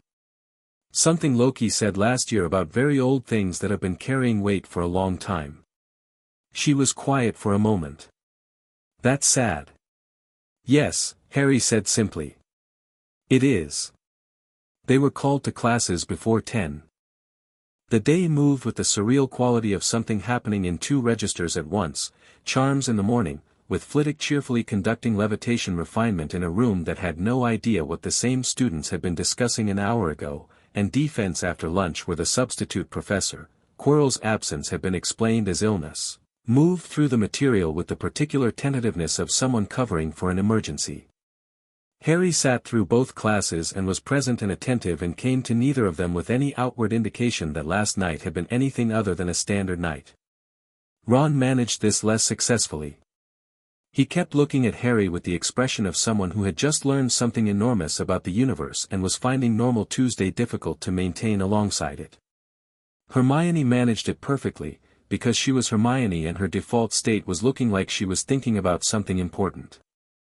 After defense, in the corridor, Draco Malfoy fell into step beside Harry. This was unusual. Draco's natural movement in school corridors involved either projecting trajectory or performing his status to the people he was with. Walking quietly beside someone was not in his repertoire. Harry glanced at him. Draco. Something happened last night, Draco said. Not a question. Does it have to do with you? A pause. My father was involved with what's been happening at this school. He said it carefully, choosing words, looking straight ahead. With what's been in the school. Harry looked at him. This was the conversation he'd known was coming in some form, since April in the library and the question about what Draco actually cared about. I know about your father's involvement, Harry said. Draco's jaw tightened. I didn't, he stopped. Started again. I'm not him. I know. I mean I haven't done what he, Draco. Harry stopped walking, and Draco stopped with him, and they stood in the side corridor with the usual Hogwarts foot traffic flowing past. I know you're not your father. I've known that since September. He held Draco's gaze steadily. What's making you say it today? Another pause, longer. Something working its way through the careful performance of who Draco Malfoy was supposed to be and finding the person underneath. I heard things, he said. Last autumn. About what was planned. About what my father believed would happen. He looked at Harry. About what you were supposed to be. A weapon, Harry said. Draco blinked. Someone planned me as a weapon for a long time, Harry said. Your father's side and the other side, different weapons for different purposes. I'm not a weapon. I'm a person. He said it without anger, which was the most interesting thing about it, there was no heat in it, just the fact of it. That's all this is. Draco looked at him for a long moment. You're strange, he said. I've been told. You don't, none of this bothers you. Lots of things bother me, Harry said. I don't lead with it. He looked at Draco's face, the real face, the one that was there when the performance ran out of energy. Whatever you're working through about your father, and what he is and what you are, you have time. Don't let anyone rush that. Draco said nothing. But he didn't leave. We're going to class, Ron said, appearing at Harry's shoulder and looking at Draco with something that was not warmth but was, in fairness, less actively hostile than his usual register with anything Slytherin. Right, Draco said. He pushed off the wall. He walked away. He didn't say anything else, and he didn't look back, but his shoulders were slightly different when he left than when he'd come in. Ron watched him go. Did something just happen? Something small, Harry said. But real. Dumbledore's office was at the top of a spiral staircase behind a gargoyle that moved aside when Harry gave the password, Lemon Drop, which was on the note, and which had a quality of deliberate whimsy that Harry decided was characteristic. The staircase moved upward on its own, which was the kind of detail he noted and appreciated. The office was everything he'd expected and several things he hadn't. The portraits on the walls, former headmasters and headmistresses, many of them watching him with varying degrees of subtlety, not all of them benign in their curiosity. The instruments, silver and turning, measuring things he didn't recognize and several he did. The sorting hat on a shelf, looking as though it might have an opinion and was willing to share it. Fawkes the Phoenix on his perch, who looked at Harry when he came in with the steady golden gaze of something very old that had decided, immediately, what it thought about him. Harry looked at Fawkes. Fawkes made a sound that was not quite a note and not quite a word. "He likes you," said Albus Dumbledore from behind his desk. "He has good judgment," Harry said. Dumbledore smiled at this. He was dressed properly now, not the rushed robes of the corridor, deep purple, his half-moon spectacles, the long white beard that had featured in every portrait and depiction Harry had ever seen of him. He gestured at the chair across the desk, and Harry sat in it, and for a moment they simply regarded each other. The portraits were watching. Harry noted this and said, "Could we speak privately?" Dumbledore looked at the portraits with a small nod. One by one they vacated their frames, shuffled off to other portraits down the corridor, Harry assumed, though some of them went with clear reluctance. Within a minute the walls held only empty frames and one portrait of a silver-haired woman who closed her eyes as if sleeping and was clearly doing no such thing but made a reasonable effort. Harry looked at the sleeping portrait. Dumbledore glanced at it and then at Harry and had the grace to look faintly amused. He tilted his head toward a different gesture, and the woman in the portrait opened her eyes, gave Dumbledore a look, and left. "Better," Harry said. "You are very observant," Dumbledore said. "You trained me," Harry said pleasantly. "In a sense." This landed with the weight of its accuracy and Dumbledore accepted it without deflecting. "That is," he said, "a fair observation." He folded his hands on the desk. "I owe you several things, I think. An explanation. An apology. And a genuine conversation, which is different from both." He looked at Harry over the half-moon glasses. "Where would you like to begin?" "The explanation," Harry said. "Because I have most of the pieces and I'd like to see if the picture I have matches the real one." "Tell me what you have." So Harry told him. Plainly, in the same order he'd laid things out for Ron and Hermione, but more completely, the full version, including the things he'd observed since September, the analysis of the cloak's timing, the ward structure on the third floor, the deliberate nature of the protections. He told it without accusation, because Dumbledore had built something real and had done it out of genuine belief in its necessity, and Harry wasn't interested in making him feel bad about his reasoning. He was interested in making sure the reasoning was on the table. Dumbledore listened without interrupting. This was the thing Harry had noticed about truly intelligent people, they listened without performing their listening, without the nodding and encouraging that lesser intelligences used to show they were keeping up.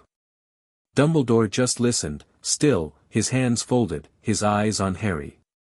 When Harry finished, Dumbledore was quiet for a moment. "The picture you have," he said, "is accurate in nearly every respect." A pause. "The version you're missing is an emotional one. The plan around you was not built coldly." "I know," Harry said. "I told you I know you're not a villain." Dumbledore looked at him. "You're far less angry than I would be in your position." "I'm not completely without anger," Harry said. "But anger at what you planned for me goes partly toward the version of me you were planning around. A boy who grew up small and frightened and grateful." He met Dumbledore's eyes directly. "I wasn't that. I'm not that. And whoever decided I should be, that's where my anger lives." "I did decide that," Dumbledore said. "You decided to leave me with Petunia Dursley," Harry said. "Who would have made me that?" "Yes. You made a calculated choice that my unhappiness was a necessary cost." "Yes." The word sat in the air. "I was wrong." He said it without qualification, without the buffering that people use to soften admissions. "I was wrong, Harry. In the way that people who are very certain about their necessity can be wrong, completely, and for a long time, without seeing it. Harry looked at him. He believed this, which was interesting. He'd come in prepared for the possibility of not believing it, and he found he did. The honesty in it was too specific to be performance. This was a man who had been thinking about this since the corridor last night and had arrived at the truth of it by his own route. "Who raised you?" Dumbledore asked. "Two people," Harry said. "I'd prefer to leave them out of this conversation for now." "They did very well," Dumbledore said simply. "They did," Harry agreed, and the agreement had in it everything that the last 11 years had been. They talked for 2 hours. Real talk, the kind that moved, that changed direction when it needed to, that was willing to admit uncertainty and disagreement and the places where the map didn't match the territory. Dumbledore talked about Voldemort with the comprehensive knowledge of someone who had studied the subject for 40 years, which was the most useful 40 minutes of information Harry had ever received. Harry talked about what he'd observed in the chamber and about Quirrell and about the quality of the dispersal. "He'll come back," Dumbledore said. "I know. It will be worse." "I know that too. You're not concerned." "I'm taking it seriously," Harry said. "That's different from concerned." Dumbledore looked at him with the expression that Harry had been watching move across his face across the course of this conversation. It had started with the complex mix of calculation and genuine fondness that characterized all of his Dumbledore-specific looks, and it had been moving steadily throughout the evening towards something simpler. Something like respect, specifically. "The stone," Dumbledore said. "You gave it to me last night without asking for anything. It's not mine. You could have used it." "Immortality," Harry said. "Already covered." Dumbledore smiled at this, a full smile, the real one. "I'm going to destroy it," he said.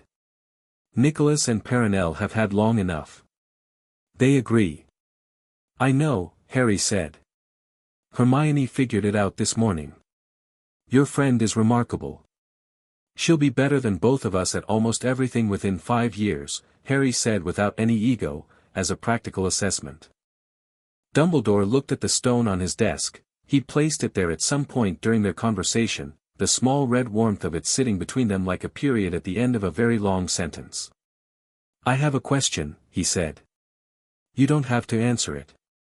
Ask. What do you want?" "From Hogwarts. From the wizarding world. From all of this." He gestured, and the gesture was large, encompassing the castle and the world outside and the whole tangled mess of prophecy and history and everything Harry had been drafted into before he was old enough to have an opinion. "What do you want from it?" Harry thought about it. It was not a question he'd been asked, not in precisely this form, and he found it deserved a real answer. "I want to learn," he said. "Specifically and properly, the wizarding way. I have my own magic and the things my parents taught me, but I don't know the formal grammar of this world and I want to." He paused. "I want to know the people in it. The real ones. Ron and Hermione are a start. And Voldemort?" Dumbledore asked. "I'll handle Voldemort when it's time," Harry said. "Not because someone needs me to. Because it needs doing and I can do it." He looked at Dumbledore clearly. "But that's not my whole story. I'm not interested in being a weapon or a symbol. I'm a person. I'd like to be that, here, for the years I'm here." Dumbledore was quiet for a long moment. The instruments behind him turned gently. Fawkes made a sound that was definitely a word in some language Harry hadn't learned yet. "I would like to try," Dumbledore said carefully, "to be someone genuinely useful to you. Not strategically. Not because of the prophecy." He paused. "I'd like to try to be honest with you, if you'll allow me the room to occasionally be wrong while doing it." Harry looked at him. "I can work with occasionally wrong," he said. "As long as you're honest about it." "I'll try," Dumbledore said. "That's the most accurate thing I can offer." "That's enough," Harry said. He walked back from Dumbledore's office in the late evening light that came through the castle's high windows sideways and gold, the particular June light that made stone look warm. He felt the conversation sitting in him comfortably, not resolved. Nothing was fully resolved. Voldemort existed, the world was complicated, Dumbledore had decades of habit that wouldn't change overnight, but real. An honest exchange between two people who had decided to stop performing around each other. He was at the second staircase when he heard it. Not a sound exactly. A quality. The shift in the air that he'd learned to read as involuntary and specific, the way you learned to read any signal that was important enough to pay attention to. He stopped. He turned. Artemis was standing at the end of the corridor. She was in the castle. She was standing in Hogwarts, which had wards going back 1,000 years and which was not simply walkable by a goddess, which meant she had either found a gap in the wards that Hogwarts itself had decided to allow or she had simply walked through them by the force of being what she was, which knowing Artemis was considerably more likely. She looked at him. He looked at her. "I asked you not to come yet," he said. "I read your letter," she said. "Then I came." He breathed out. "How long have you been here?" 2 hours. She moved toward him and the corridor did what corridors did when Artemis moved through them, which was accommodate itself to her presence without making a fuss about it. "I've been reading the castle. And it's extraordinary," she said, which from Artemis was high praise indeed, and which she said with the reluctance of someone admitting something they'd been planning to be more reserved about. "The layering of the wards alone, someone built this knowing it would last." Helga Hufflepuff, Godric Gryffindor, Rowena Ravenclaw, Salazar Slytherin, Harry said. "Roughly 1,000 years ago. The Hufflepuff layer is the best one." Harry smiled. "Don't tell the Gryffindors." She stopped in front of him. She put both hands on his face, briefly, the way she never did in company and sometimes did when they were alone, and looked at him with the full attending quality that she normally reserved for things she was deciding whether to hunt. "You're all right," she said. "I'm all right." "The letter said, I know what the letter said. I meant all of it. I'm all right." She let go. She looked at the stone walls for a moment. "Loki is on the grounds," she said. "He tried to come through the front doors and the wards rejected him, which I found appropriate." "Are you telling me Hogwarts let you in and rejected Loki?" "The castle has good judgment," she said. Harry tried not to smile and failed. "How is he taking it?" "He's been having a conversation with the wards for an hour and a half," she said. "I believe he's winning." As if on cue, there was a sound from somewhere in the castle, not an alarm, not an emergency, but the specific creaking groan of a structure experiencing something it hadn't been designed for. One of the portrait figures went sprinting across their frame in the direction of the headmaster's office. An instrument somewhere in the distance made a sound like a very surprised bell. Harry looked at the ceiling. "Loki's in," he said. "He is," Artemis confirmed. "Dumbledore is about to have an interesting evening."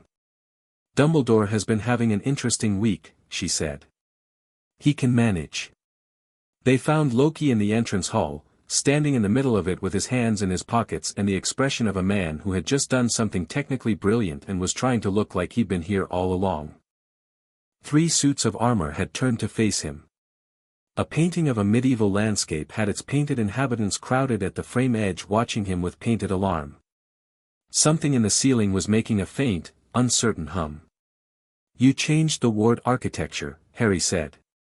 "Temporarily," Loki said. "And I put it back." Mostly. There's a small section near the east tower that I improved. I'll leave it. As a gift." He looked at Harry for a moment, and the looking had the quality that Harry knew, the full attention that Loki pretended not to deploy and deployed completely. "Hello," he said. "Hello," Harry said. Loki grabbed him by the back of the neck in the gesture Harry had known since he was small enough to fit under Loki's arm and pulled him close once, briefly, and let go. "You used the knife," Loki said. "I held the knife. In the corridor after. To have something real in my hand. Did it work?" "Yes." Loki nodded. Something settled in his posture that had apparently been not settled since the letter arrived. "Tell me everything," he said. "All of it, in order." They sat in the entrance hall for an hour. Harry told it, and Loki listened with the full engaged attention of someone who was storing every detail simultaneously and building a model and cross-referencing it with things he already knew, and Artemis stood and listened with her arms crossed and the expression she wore when she was hearing something that confirmed a position she'd held for some time and found the confirmation more concerning than satisfying. When Harry finished, Loki was quiet for a moment. Then he said, "The contact." "Yes." "You held on." "Yes." "While quarrel." "Yes." Harry met his eyes. "It was the right call. I knew it would be the right call. I wasn't comfortable with it, but comfortable and right aren't always the same thing." Loki looked at him for a long moment. Then he looked at Artemis. Something passed between them in the way that things passed between them when they were communicating in the register that didn't need words, something Harry had grown up watching and had never been outside of, had always been included in even when he was too young to read it. "He's right," Artemis said. "He is," Loki agreed. He looked back at Harry. "You're right. A beat. It doesn't make it easier to hear." "I know," Harry said. "That's a thing that's allowed to be true at the same time," Loki said. "The right call and the hard call. Both things. I know that too." "Good." Loki stood up, looked at the entrance hall, at the suits of armor still watching him with stiff metallic attention. He looked at one directly. "You can relax," he told it. "I'm not going to do anything else to the castle." "Probably." The suit of armor turned back to its original position with the careful dignity of something that had made a considered decision. Artemis looked at Harry. "Dumbledore," she said. "We talked tonight. 2 hours." Harry considered how to summarize it. "He's honest. More than I expected. He was wrong about the plan he built around me and he knows it." He paused. "I think he can be a genuine ally, not a manager. I told him I wanted that and he said he'd try." "Try is appropriate," Artemis said. "He's been running the board for 40 years. The habits don't change overnight." "No," Harry agreed. "But the intention matters." She looked at him. "You gave him the stone. It wasn't mine. You could have bargained with it." "I didn't want to bargain with it." He held her look. "I went down there to handle the situation. Not to acquire leverage. If I'd come back with leverage it would have meant I didn't trust the conversation I was about to have, and I wanted to trust it."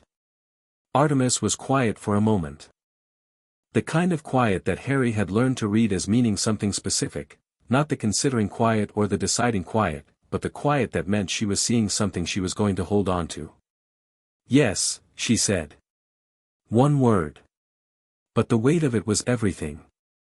They stayed the night in Hogwarts, which Harry suspected had never happened in quite this configuration before.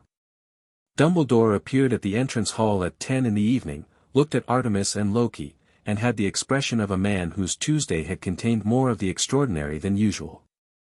Artemis looked at him. "Albus Dumbledore," she said. Not warmly. But not hostilely, the tone of someone identifying a thing accurately. "I've wanted to meet you for a long time," Dumbledore said, with the careful honesty that Harry had come to recognize as his genuine register. "Both of you." He looked at Loki. "Though I admit I expected a different entrance." "The wards were interesting," Loki said pleasantly. "I left you an improvement near the East Tower." Dumbledore's eyes went briefly to the ceiling and then back. "I'm aware," he said. Yes. It is an improvement. Thank you." He said this with the expression of someone who had decided to take a gift at face value regardless of how it arrived. "We need to talk," Artemis said. "I imagined we did," Dumbledore agreed. Harry went to bed. He left the three of them in Dumbledore's office, Artemis sitting with the contained stillness of someone who had a great deal to say and was choosing the order carefully, Loki apparently already making himself comfortable with the instruments on Dumbledore's shelves, and Dumbledore watching them both with the particular expression of a man who had just realized that the scale of what he'd been dealing with was considerably larger than the model he'd built. He went to bed in the Gryffindor dormitory, in the bed that had been his since September, and listened to the sound of 5 boys sleeping around him, Ron's solid breathing, Neville's occasional murmur, Seamus talking in his sleep about something that sounded Quidditch-related. He looked at the canopy above him in the dark. The year had been a year. He'd faced Voldemort and found him smaller than the shadow he cast. He'd found 2 real friends and the beginning of something with a third. He'd talked honestly with a man who had been planning around him for 9 years. He'd learned transfiguration and charms and the basic grammar of wand work and the specific brilliant difficult quality of Snape's teaching, which he was going to need to write to Loki about in considerably more detail because Loki's assessment of Snape from the outside was good but the inside was more complicated. He'd been sorted into Gryffindor by a hat that said he was something between the hunt and the trick. He thought about this, lying in the dark, with the castle settling around him and the grounds outside holding the June night. He was both of those things and neither of those things and something else entirely, something that was specifically and only him, the product of a ruined nursery and a moonlit night in November and 11 years of forests and cities and moving and learning and 2 people who had found him in the wreckage of his beginning and decided, without ceremony and against all reasonable advice, to keep him. He was not the boy the prophecy had described. He was not the weapon Dumbledore had planned. He was not the trophy Voldemort wanted to reclaim. He was Harry Potter. He was the son of James and Lily and Artemis and Loki. He was immortal and 17 kinds of dangerous and honestly quite fond of this castle and deeply glad he'd found the 2 people sleeping in the beds beside his and genuinely looking forward to the years ahead and unafraid, specifically, precisely, completely unafraid, of anything the future was planning to send him. He went to sleep. In the morning, he came down to breakfast to find Ron already eating and a letter beside his plate in Loki's handwriting. He opened it. The conversation with Dumbledore went well. He's more interesting in person than from research, which I don't say lightly. He's agreed to several things, which I'll tell you properly when you're home. The important thing is that he listened. Your mother is still in the castle. She's been on the ground since 5 in the morning and I believe she's been talking to the forest. The forest, apparently, has things to say. I've been told not to follow, which I'm observing. Mostly. You are going to be extraordinary. I want to say this in a letter and not just in person, because letters are permanent and I want this one to be something you can read when things are difficult. You were extraordinary before you were 11 years old, before Hogwarts, before any of this. You have been, since the moment I found you in that ruined house pointing at a green apple and saying my name correctly, the most remarkable person I have ever had the privilege to know. And I have known a great many people. The privilege of being your parent is the realest thing I have. Come home in 3 weeks. We'll have dinner. The Edinburgh Foxes miss you. Loki. Harry read it twice. The common room was filling up around him with the morning energy of people coming down for breakfast, the noise and the warmth of it, the fire doing its thing and the portraits being their particular selves and Ron looking at him sideways to see if he needed anything. He folded the letter and put it in his pocket. Good letter? Ron asked. Yes, Harry said. Good. Ron handed him the toast. Eat.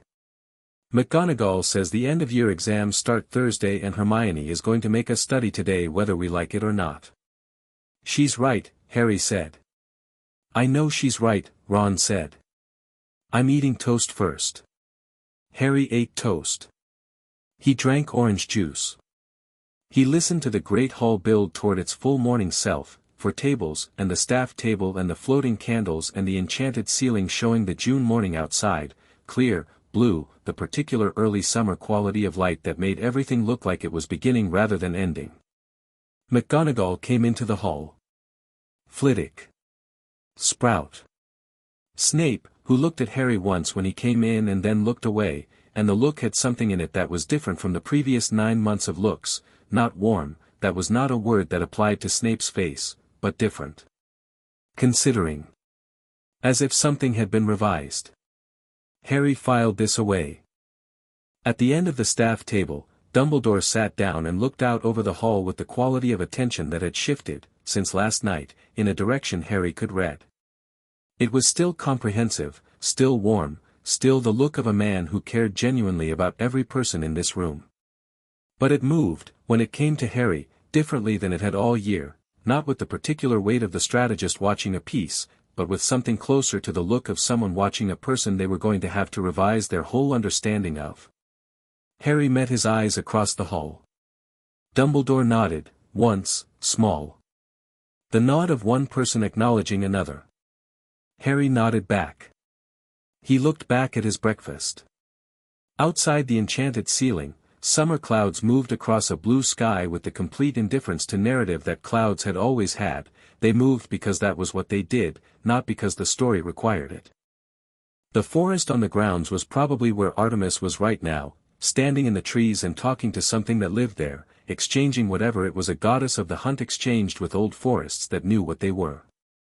And in the East Tower, if you knew what to look for in the ward structure, there was a small improvement in the architecture, a piece of chaos fitted into an ordered system so neatly that it strengthened the whole thing rather than disrupting it, and which would be there long after the person who'd built it had moved on to something else.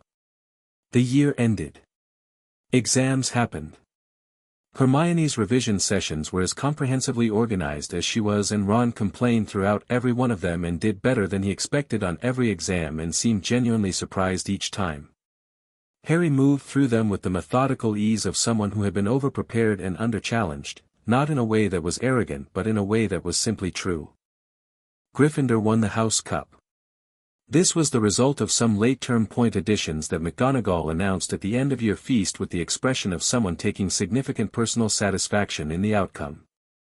Draco Malfoy's face across the hall was complicated and interesting, and Harry gave it the attention it deserved, which was a moment's thought and then release. There was a real person in there working something out. It would take time. That was all right. He had time. The train back to London was full of the particular energy of a school year ending, relief and nostalgia, and the specific sadness of leaving a place you'd found out you loved. Harry sat with Ron and Hermione, and they talked and didn't talk, and the countryside moved past the window in the particular English summer way that seemed designed specifically for train windows. Second year, Ron said, somewhere in the middle of England. What do you think? I think something is going to happen, Harry said. Something always happens, Hermione said. Something specific, Harry said. I don't know what yet. Are you worried about it? Ron asked. Harry thought about the question. About what worry was and what it was for and what it cost. He thought about the letter in his pocket and a ruined nursery and moonlight on a loch and the smell of a Norwegian forest in the first winter. He thought about a hat saying something between the hunt and the trick, and a headmaster nodding across a great hall, and two people in a castle making sure a boy they'd chosen to love was real and whole and entirely, absolutely his own. No, he said. Ron grinned. Didn't think so. The train moved south, through fields and towns and the particular geography of a country that was two worlds in one, and Harry Potter sat between his two real friends with the summer ahead of him and the castle behind him and a future that nobody had written yet, and looked out the window with the expression of someone who was not afraid of any of it. Outside, the sky was wide and blue and entirely without ceiling. He was going home. Chapter 7, The Whispering Air. The summer had a rhythm to it. Harry had been home for 4 days before he understood the rhythm. Edinburgh in the mornings, the bookshop smell coming up through the floor, and the foxes doing their morning patrol of the back garden with the proprietary confidence of animals who had decided the space was theirs, and Loki making coffee in the kitchen with the focused attention he gave to anything that required precise temperature management, and Artemis either present or absent in the particular way that meant she was on the ground somewhere and would come back when she came back. It was ordinary. That was the thing about it. After a year of Hogwarts and Voldemort in a turban and a conversation with Dumbledore at 2 in the morning, the ordinariness of the Edinburgh flat had a quality Harry hadn't expected, not disappointing, but actively good. in the specific way that a thing you've been away from revealed its value in the returning. On the fifth morning he came down to find Loki at the kitchen table with 3 newspapers spread across it and a cup of coffee going cold beside his elbow. "There's something in the wizarding press," Loki said, without looking up. Harry sat down and poured coffee and looked at the papers. 2 were Muggle, which Loki read out of habit and genuine interest. 1 was the Daily Prophet, which arrived via Owl and which Loki treated with the critical distance of someone who had been reading biased press for longer than the printing press had existed. The Prophet headline, "Hogwarts Hero, Boy Who Lived Foils Dark Plot." Harry read it. The article was, in the way of the Prophet's particular journalism, approximately 40% accurate and 60% embroidered, and the embroidery was of the maximally dramatic variety. He was described as brave and extraordinary and the living embodiment of hope, with approximately 2 column inches dedicated to his scar and 1 to the actual facts of what had happened. Quirrell was not mentioned. Dumbledore was quoted briefly and carefully, in language that confirmed something had happened and declined to specify what. "They got the broad strokes," Harry said. "They got a story they wanted to tell," Loki said. "Which overlaps partially with the broad strokes." He finally looked up. "How do you feel about being the living embodiment of hope?" "Tired," Harry said. Loki smiled. "Good. That's the appropriate response. I'm going to be dealing with this all of second year. You'll be dealing with it considerably longer than that." He wrapped his hands around his coffee cup. "The wizarding world has been building this story about you for 10 years. You walked into it last September and spent a year being completely different from the story, which hasn't stopped the story, it's just created a kind of cognitive dissonance in the people telling it. They'll resolve it eventually in one direction or another." "Which direction?" "Depends on you," Loki said. "And on circumstances. The world has a way of giving people narrative opportunities." He paused. "I'd rather you were ready for yours." Harry turned the paper over. "What happened with the Malfoy situation?" "You said you'd tell me after the conversation with Dumbledore." Loki's expression shifted into the one it wore when he was choosing how much of a thing to say. "Lucius Malfoy is currently experiencing some professional difficulties at the Ministry," he said. "The kind that don't directly involve evidence of anything criminal but that make certain people who have been inclined to look the other way inclined to look at things more carefully. You did something. I may have introduced some information into the right conversations." "Loki. He tried to have you killed when you were 3, Loki said, with the flat certainty of someone stating a thing they are done debating.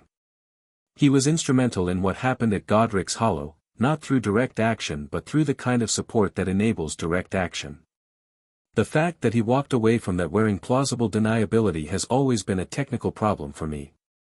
Harry thought about Draco in the library corridor, saying "I'm not him" with the specific urgency of someone who needed to believe it.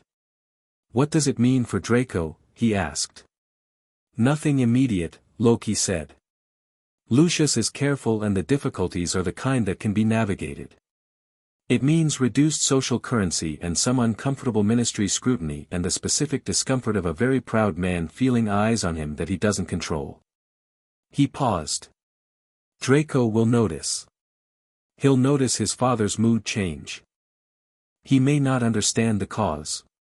And if he asks me?" "Then you decide what Draco deserves to know," Loki said simply. "That's your judgment to make."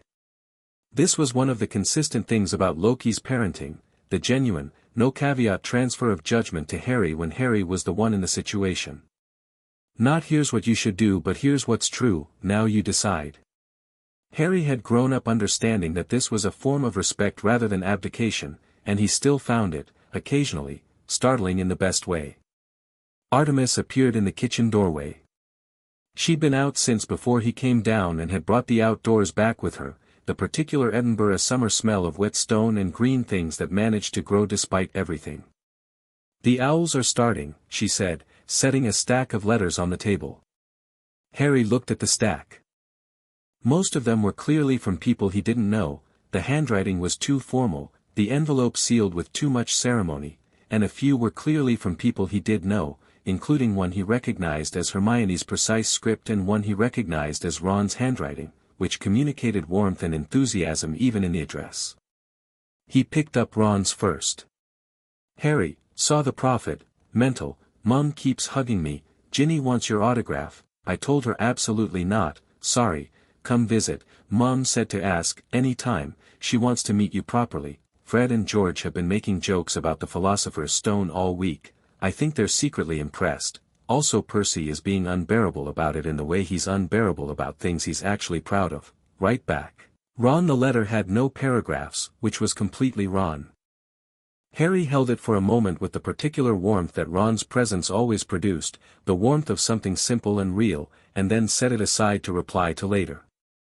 Hermione's letter was 4 pages, closely written, and covered, her reading over the summer including 3 texts on advanced defensive magic and 2 on the history of dark artifacts, her assessment of the year's events with the methodical precision of a retrospective, some thoughts on the ward structure at Hogwarts that she'd apparently been developing since Harry described it, and 2 paragraphs at the end, written in slightly different ink as if added separately, that said simply, I'm glad. You're all right. I've been thinking about what you said, that you're going to be dealing with Voldemort again eventually. I've decided I'd like to be prepared for that, not as a bystander but properly. I know you said it wasn't a this-year problem. But I'm going to start working on it now because I think the best version of help I can offer anyone involves me actually knowing what I'm doing, and that requires time. I hope that's all right. I've already written to Dumbledore to ask about additional resources. He wrote back the same day.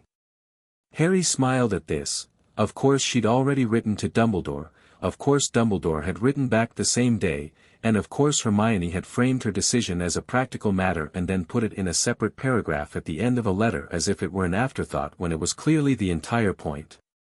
She's going to be terrifying, he said to Loki. She already is, Loki said approvingly. He got through most of the stranger letters over the next hour, a significant portion of them were what he'd expected, which was variations on you're a hero and we're so proud and the wizarding world is grateful, and he drafted polite brief replies to the ones that seemed to come from real people and set aside the ones that seemed to come from the kind of person who wrote to celebrities.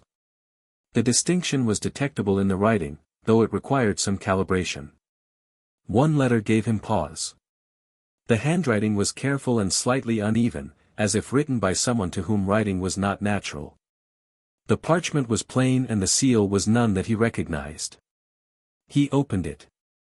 Mr. Potter, I am writing because I have information that may be relevant to things you discovered this year. I cannot be specific in a letter. I'd prefer a meeting. I understand if you decline. TMA. He read it twice. He held it out to Loki without comment. Loki read it. His face did something interesting. TMA, he said. Initials. 3 of them. The handwriting is careful but not practiced. Someone who doesn't write often or who is writing in a second language. He turned the letter over. The parchment is old. Not antique, but used, stored somewhere and used eventually. This person doesn't have fresh parchment available. Someone in hiding, Harry said. Or someone careful. Or both. He set the letter down. Tom Marvolo Avery.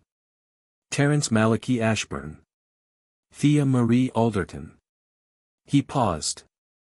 Thomas Marvolo, don't, Harry said. Loki looked at him. Don't say it, Harry said. Because if you say it we're both going to think about it and it's probably not that and we'll have spent thought on nothing. Loki pressed his lips together with the expression of someone who had just had a reasonable point made at him. Fair, he said. We wait. We wait, Harry agreed. He set the letter aside separately from the others and went back to his breakfast and didn't think about it, which was easier to accomplish than most people would expect from someone with his particular situation but which was a skill he'd been building since he was 9 years old and had decided that what he didn't yet have enough information about deserved to wait in a specific mental drawer until the information arrived.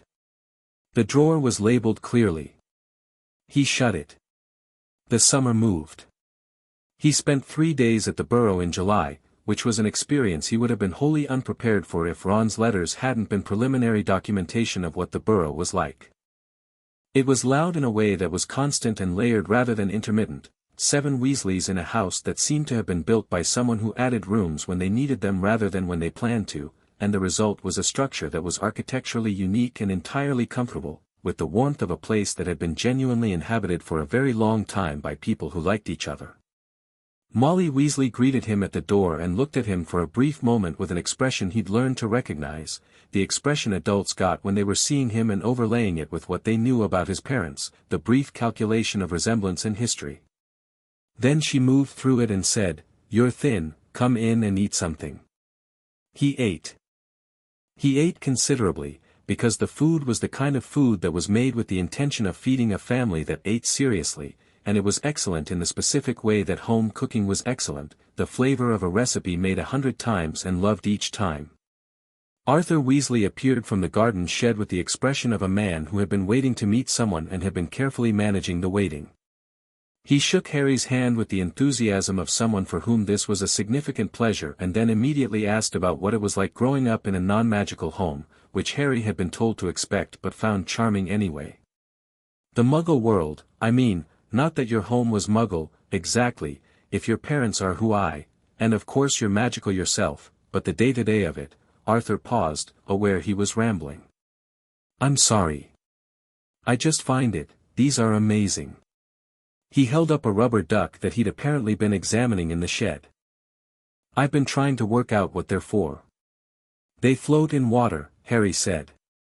"Children play with them in baths." Arthur looked at the rubber duck with the expression of someone whose universe has expanded. "Of course they do," he breathed. Harry liked him immediately and completely. Ginny Weasley was 11, red-haired like her brothers but with a different quality of energy, observant in the way that people who grew up surrounded by older siblings were observant, watchful, quick.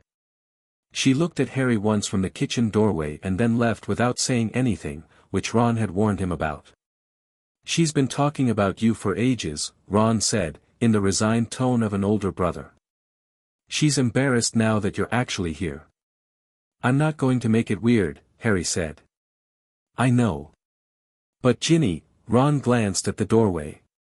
"She's going to come around. She's actually brilliant, she's just got this thing about, anyway." They spent 3 days playing Quidditch in the orchard with Fred and George, who turned out to be exactly as comprehensively entertaining as their reputation and considerably better beaters than their casual approach to the sport suggested, and talking about the year, and sitting by the pond while Percy read and felt subtly superior to everyone, and eating, and talking some more. Fred and George had approximately 900 questions about the Philosopher's Stone that Harry answered with varying degrees of completeness depending on what he thought they were going to do with the information. On the last evening, sitting on the garden wall while the sun went down over the orchard, Ron said, "I was thinking about what you said. About it not being a this-year problem." "Voldemort," Harry said. "Yeah." Ron was quiet for a moment. "I was thinking about how long not this year is. Because it's going to be a year eventually, isn't it?" "Yes. And I've been thinking about what Hermione said in her letter. About wanting to be prepared." Harry looked at him. Look, I know I'm not what she is, academically. She's going to know 17 times what I'll know about advanced defensive magic." He said this without self-pity, just honest assessment. "But there are other things. And I've been thinking about what I'm actually good at." He picked at the wall. "I'm good at chess. Strategy, I mean, seeing the board. I'm decent in a crisis. I don't panic easily." "You don't panic at all," Harry said. Ron looked at him sideways. "The troll bathroom. You cast the spell," Harry said. "You were frightened and you cast the spell correctly. That's not panic." Ron seemed to sit with this for a moment. "My family's been in every major wizarding conflict for generations," he said. "My dad in the First War. My mom. Bill and Charlie were kids during it." He paused. "I've grown up knowing what it means when these things go wrong. I'd rather know what to do about it. Harry held his gaze. I'm glad, he said. Simple. Yeah. Ron looked at the orchard. Don't make it a thing. I won't. I just needed to say it. I know. They sat in the garden in the going dark and didn't say anything else about it, which was exactly right.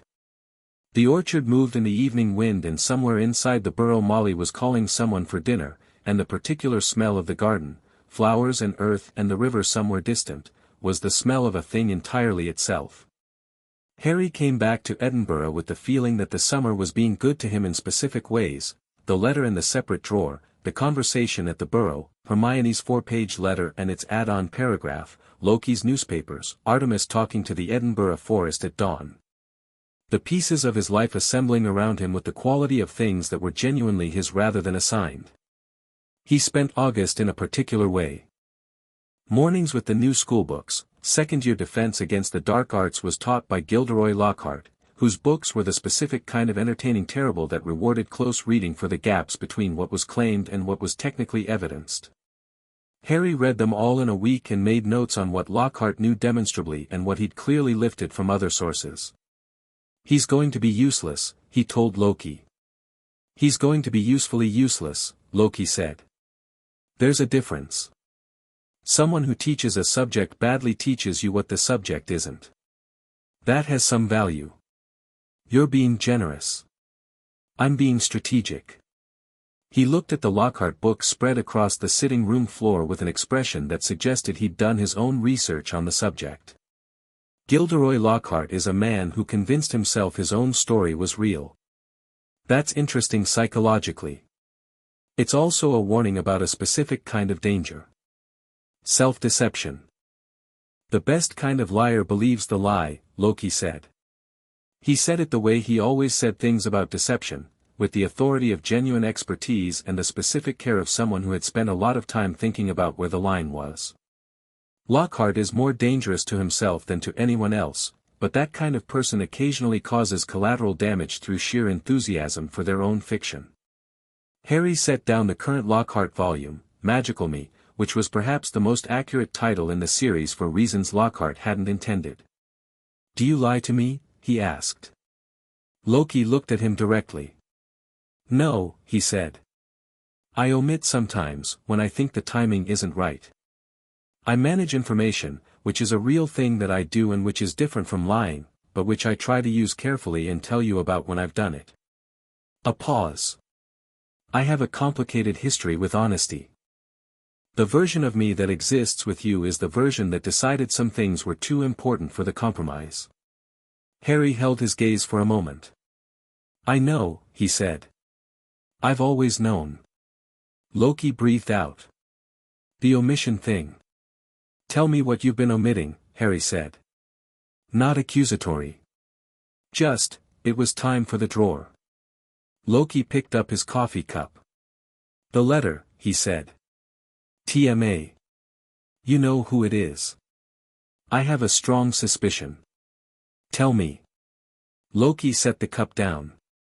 Tom Marvolo Avery is not a person, he said. I checked. Terence Ashburn is a retired herbologist in Aberdeen who writes letters about plant cataloging and not much else. Thea Alderton is 7 years old. He paused. Thomas Marvolo is a name structure that appears in records of one specific family. The Gaunts, Harry said. Loki looked at him. I read the genealogy texts you left on the sitting room table, Harry said. 2 weeks ago. The ones with the Gaunt line marked in pencil. He looked at Loki steadily. You knew I'd read them. I suspected, Loki said. And yes, the Gaunts. The last of the Gaunt line was a boy who grew up in a Muggle orphanage under the name Tom Marvolo Riddle, who later took a name that the wizarding world refuses to speak. He paused. Voldemort had a name before he was Voldemort. TMR, Harry said. Not TMA. Not TMA, Loki agreed. They looked at each other. So someone else, Harry said. Someone else.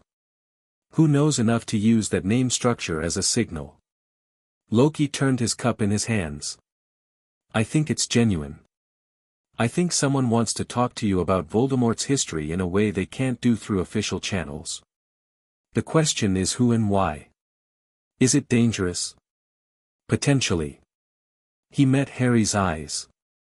I'll come with you. You'll be a presence that makes the person more nervous. I'll be discreet. Harry raised an eyebrow. I can be discreet, Loki said with dignity. You once caused a disturbance in a Norwegian government building that made the newspapers in 4 countries. That was a specific situation. You rewrote part of the Hogwarts ward architecture for fun. As a gift, Loki. A pause. I'll be at a distance, Loki said. Observable but not visible. If something goes wrong, I'm 10 seconds away. Harry thought about this. All right, he said. They replied to the letter that afternoon, with a location and a date, a cafe in Edinburgh that was neutral ground and visible from the street and that had 2 exits, which Loki had identified as preferable, and a time in the morning when foot traffic would be sufficient that an unusual meeting wouldn't read as unusual. 3 days later, Harry sat with a cup of tea at a table by the window and waited. The person who came through the door at 9 in the morning was not what he'd expected, though he wasn't certain what he'd expected. She was older, 60 or thereabouts, with the specific compact energy of someone who had lived a difficult life and made their peace with the difficulty rather than despite it. Gray hair pulled back. Ordinary robes that were clean but not new. A face that had a quality Harry recognized before he could name it, the quality of a face that had been watching a thing for a very long time and was not yet done watching. She sat down across from him. She looked at him for a moment. You're smaller than the stories, she said. Her accent was northern, somewhere in Scotland. Most people are smaller than their stories, Harry said. She smiled briefly, without warmth but with acknowledgement. My name is Morna Alderton, she said. Not TMA, that was a test. I wanted to know if you'd ask around before you came. I did ask around, Harry said. I found Thea Alderton, 7 years old. My granddaughter. She wrapped her hands around the cup a passing server had left in front of her. I chose initials that wouldn't point to me clearly because what I'm about to tell you will make certain people very interested in finding me. Who are certain people? She looked at him directly. People who serve the interests of a man who isn't quite dead. Harry held her eyes. She held his back without the flinching that most people did when they looked at Harry Potter and thought about Voldemort. Tell me, he said. She told him. It took 2 hours and 2 more cups of tea and several moments where she stopped and looked out the window with the expression of someone reassembling a thing they'd taken apart for transport. The information came in pieces, and Harry assembled it as she spoke, the way a good tracker assembled a story from signs in the landscape, each piece informing the previous ones and the ones ahead. Morna Alderton had been, 40 years ago, a ministry archivist. She'd had access to records that most people in the ministry didn't know existed, family histories and inheritance documents and the paper trail of the old pureblood families going back 500 years. She'd been present when Voldemort's people were at the height of their influence, present but unremarkable, the archivist that nobody paid attention to, and she'd been watching. She'd found the Horcruxes. Not all of them. Not the evidence of their creation or their locations. But the theory of them, a reference in a restricted genealogical text that a junior Death Eater had sent her to find and that she'd read more carefully than intended, a footnote that led to another text that led to an obscure piece of dark magic theory that led, eventually, to an understanding of what Voldemort had done to himself to survive the deaths he'd survived. He split himself, she said. His soul. Into pieces. She said it with the flat precision of someone who has had a long time to be horrified by something and has processed the horror into information. The technical term is Horcrux.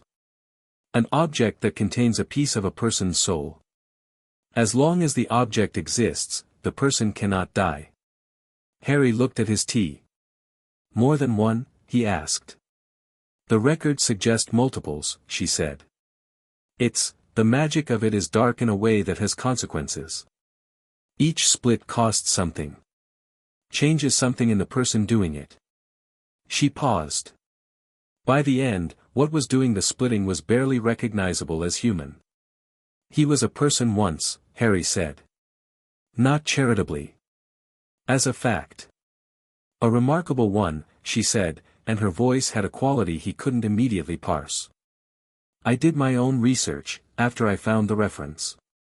Tom Riddle, before he took the other name.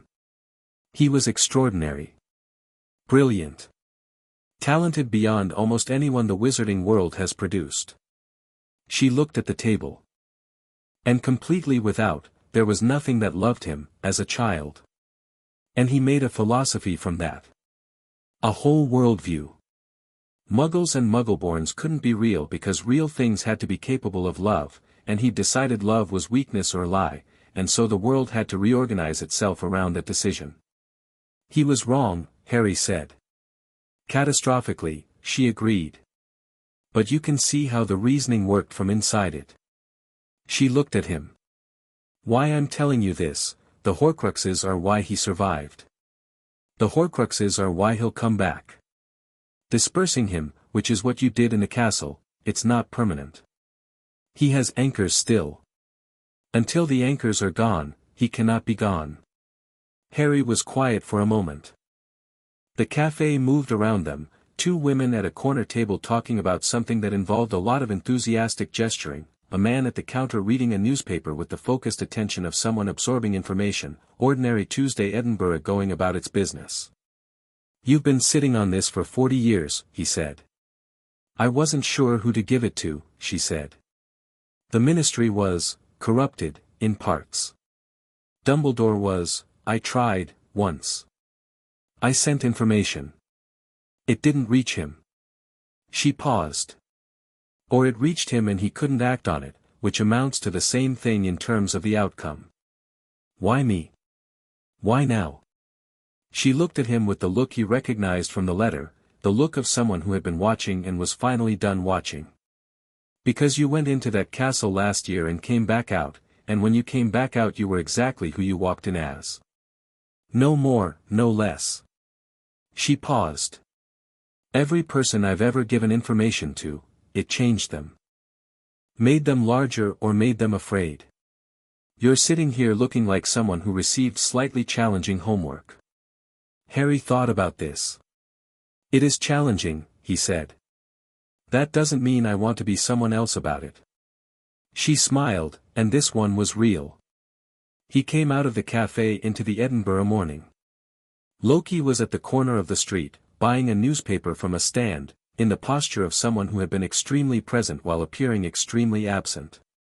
He fell into step beside Harry. Horcruxes, Harry said. I heard, Loki said quietly. How much did you hear? Enough.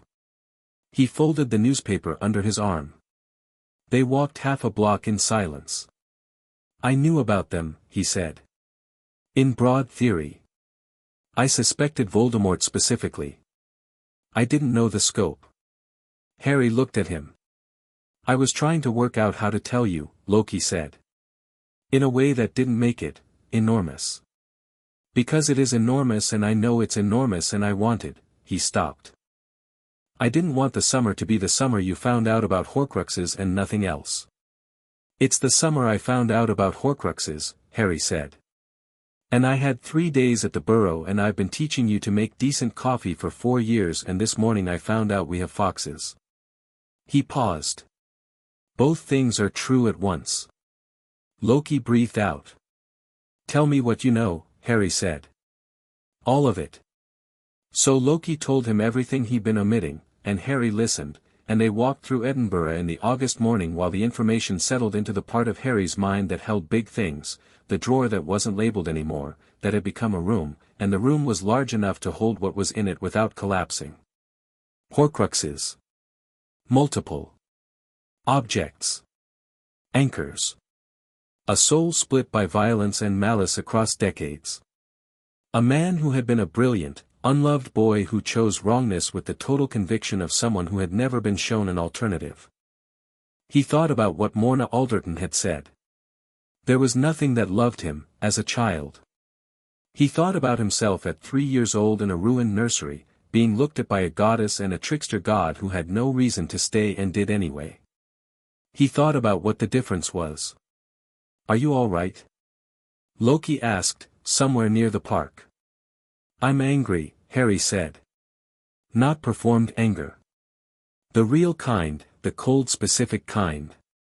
At what was done to him, as a child, before he had choices.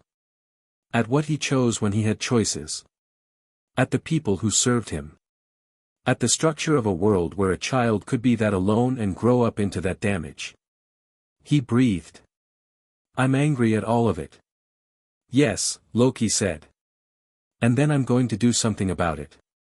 "Yes," Loki said again, and the word had in it the complete, uncomplicated conviction of someone who had never doubted this. They walked back to the flat.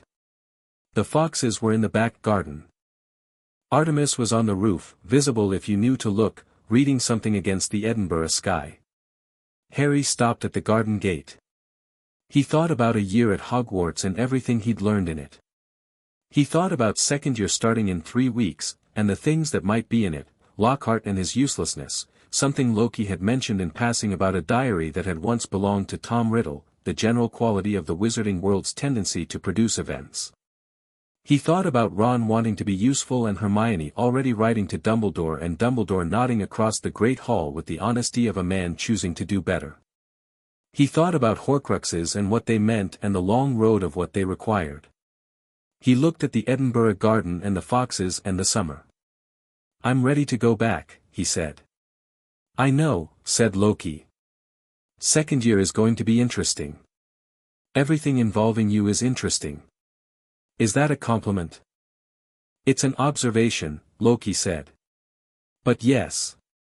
Artemis dropped from the roof without warning, landing beside them with the easy precision of someone for whom the height was an afterthought. She looked at Harry with the comprehensive assessing look she'd given him since the first time she'd looked at him. "You talked to the woman," she said. "Yes." "And Loki told you the rest?" "Yes." She looked at him for a long moment. Then she looked at the sky over Edinburgh, then back. "Next summer," she said. "When you come home from second year. We do some additional work." "What kind?" "The kind that addresses what's coming," she said. "Not defensively. Offensively." She paused. "The hunt doesn't wait for the quarry to find you. You find the quarry." "On our terms," Harry said. "On our terms," she confirmed. "Always on our terms." He looked at them both, Loki with his folded newspaper and his specific brand of love that looked like information management and was actually the most caring thing Harry had ever experienced, Artemis with her silver bow and her impossible stillness and the warmth she carried like a hidden room, only unlocked for specific people, and Harry had a key. He felt the summer in the garden, the foxes moving in the green, the Edinburgh light doing its late August thing of being golden in the specific way that meant autumn was coming, and he felt entirely, absolutely certain of what he was. Not a weapon. Not a symbol. Not a piece on anyone else's board. Harry Potter, son of James and Lily. Son of Artemis and Loki. Immortal. Curious. Unafraid. The heir to 2 mythologies and a lightning bolt scar and a ruined nursery and a ruined world that was in the process of being rebuilt in ways nobody had fully planned. He opened the garden gate. The foxes looked up. He went home.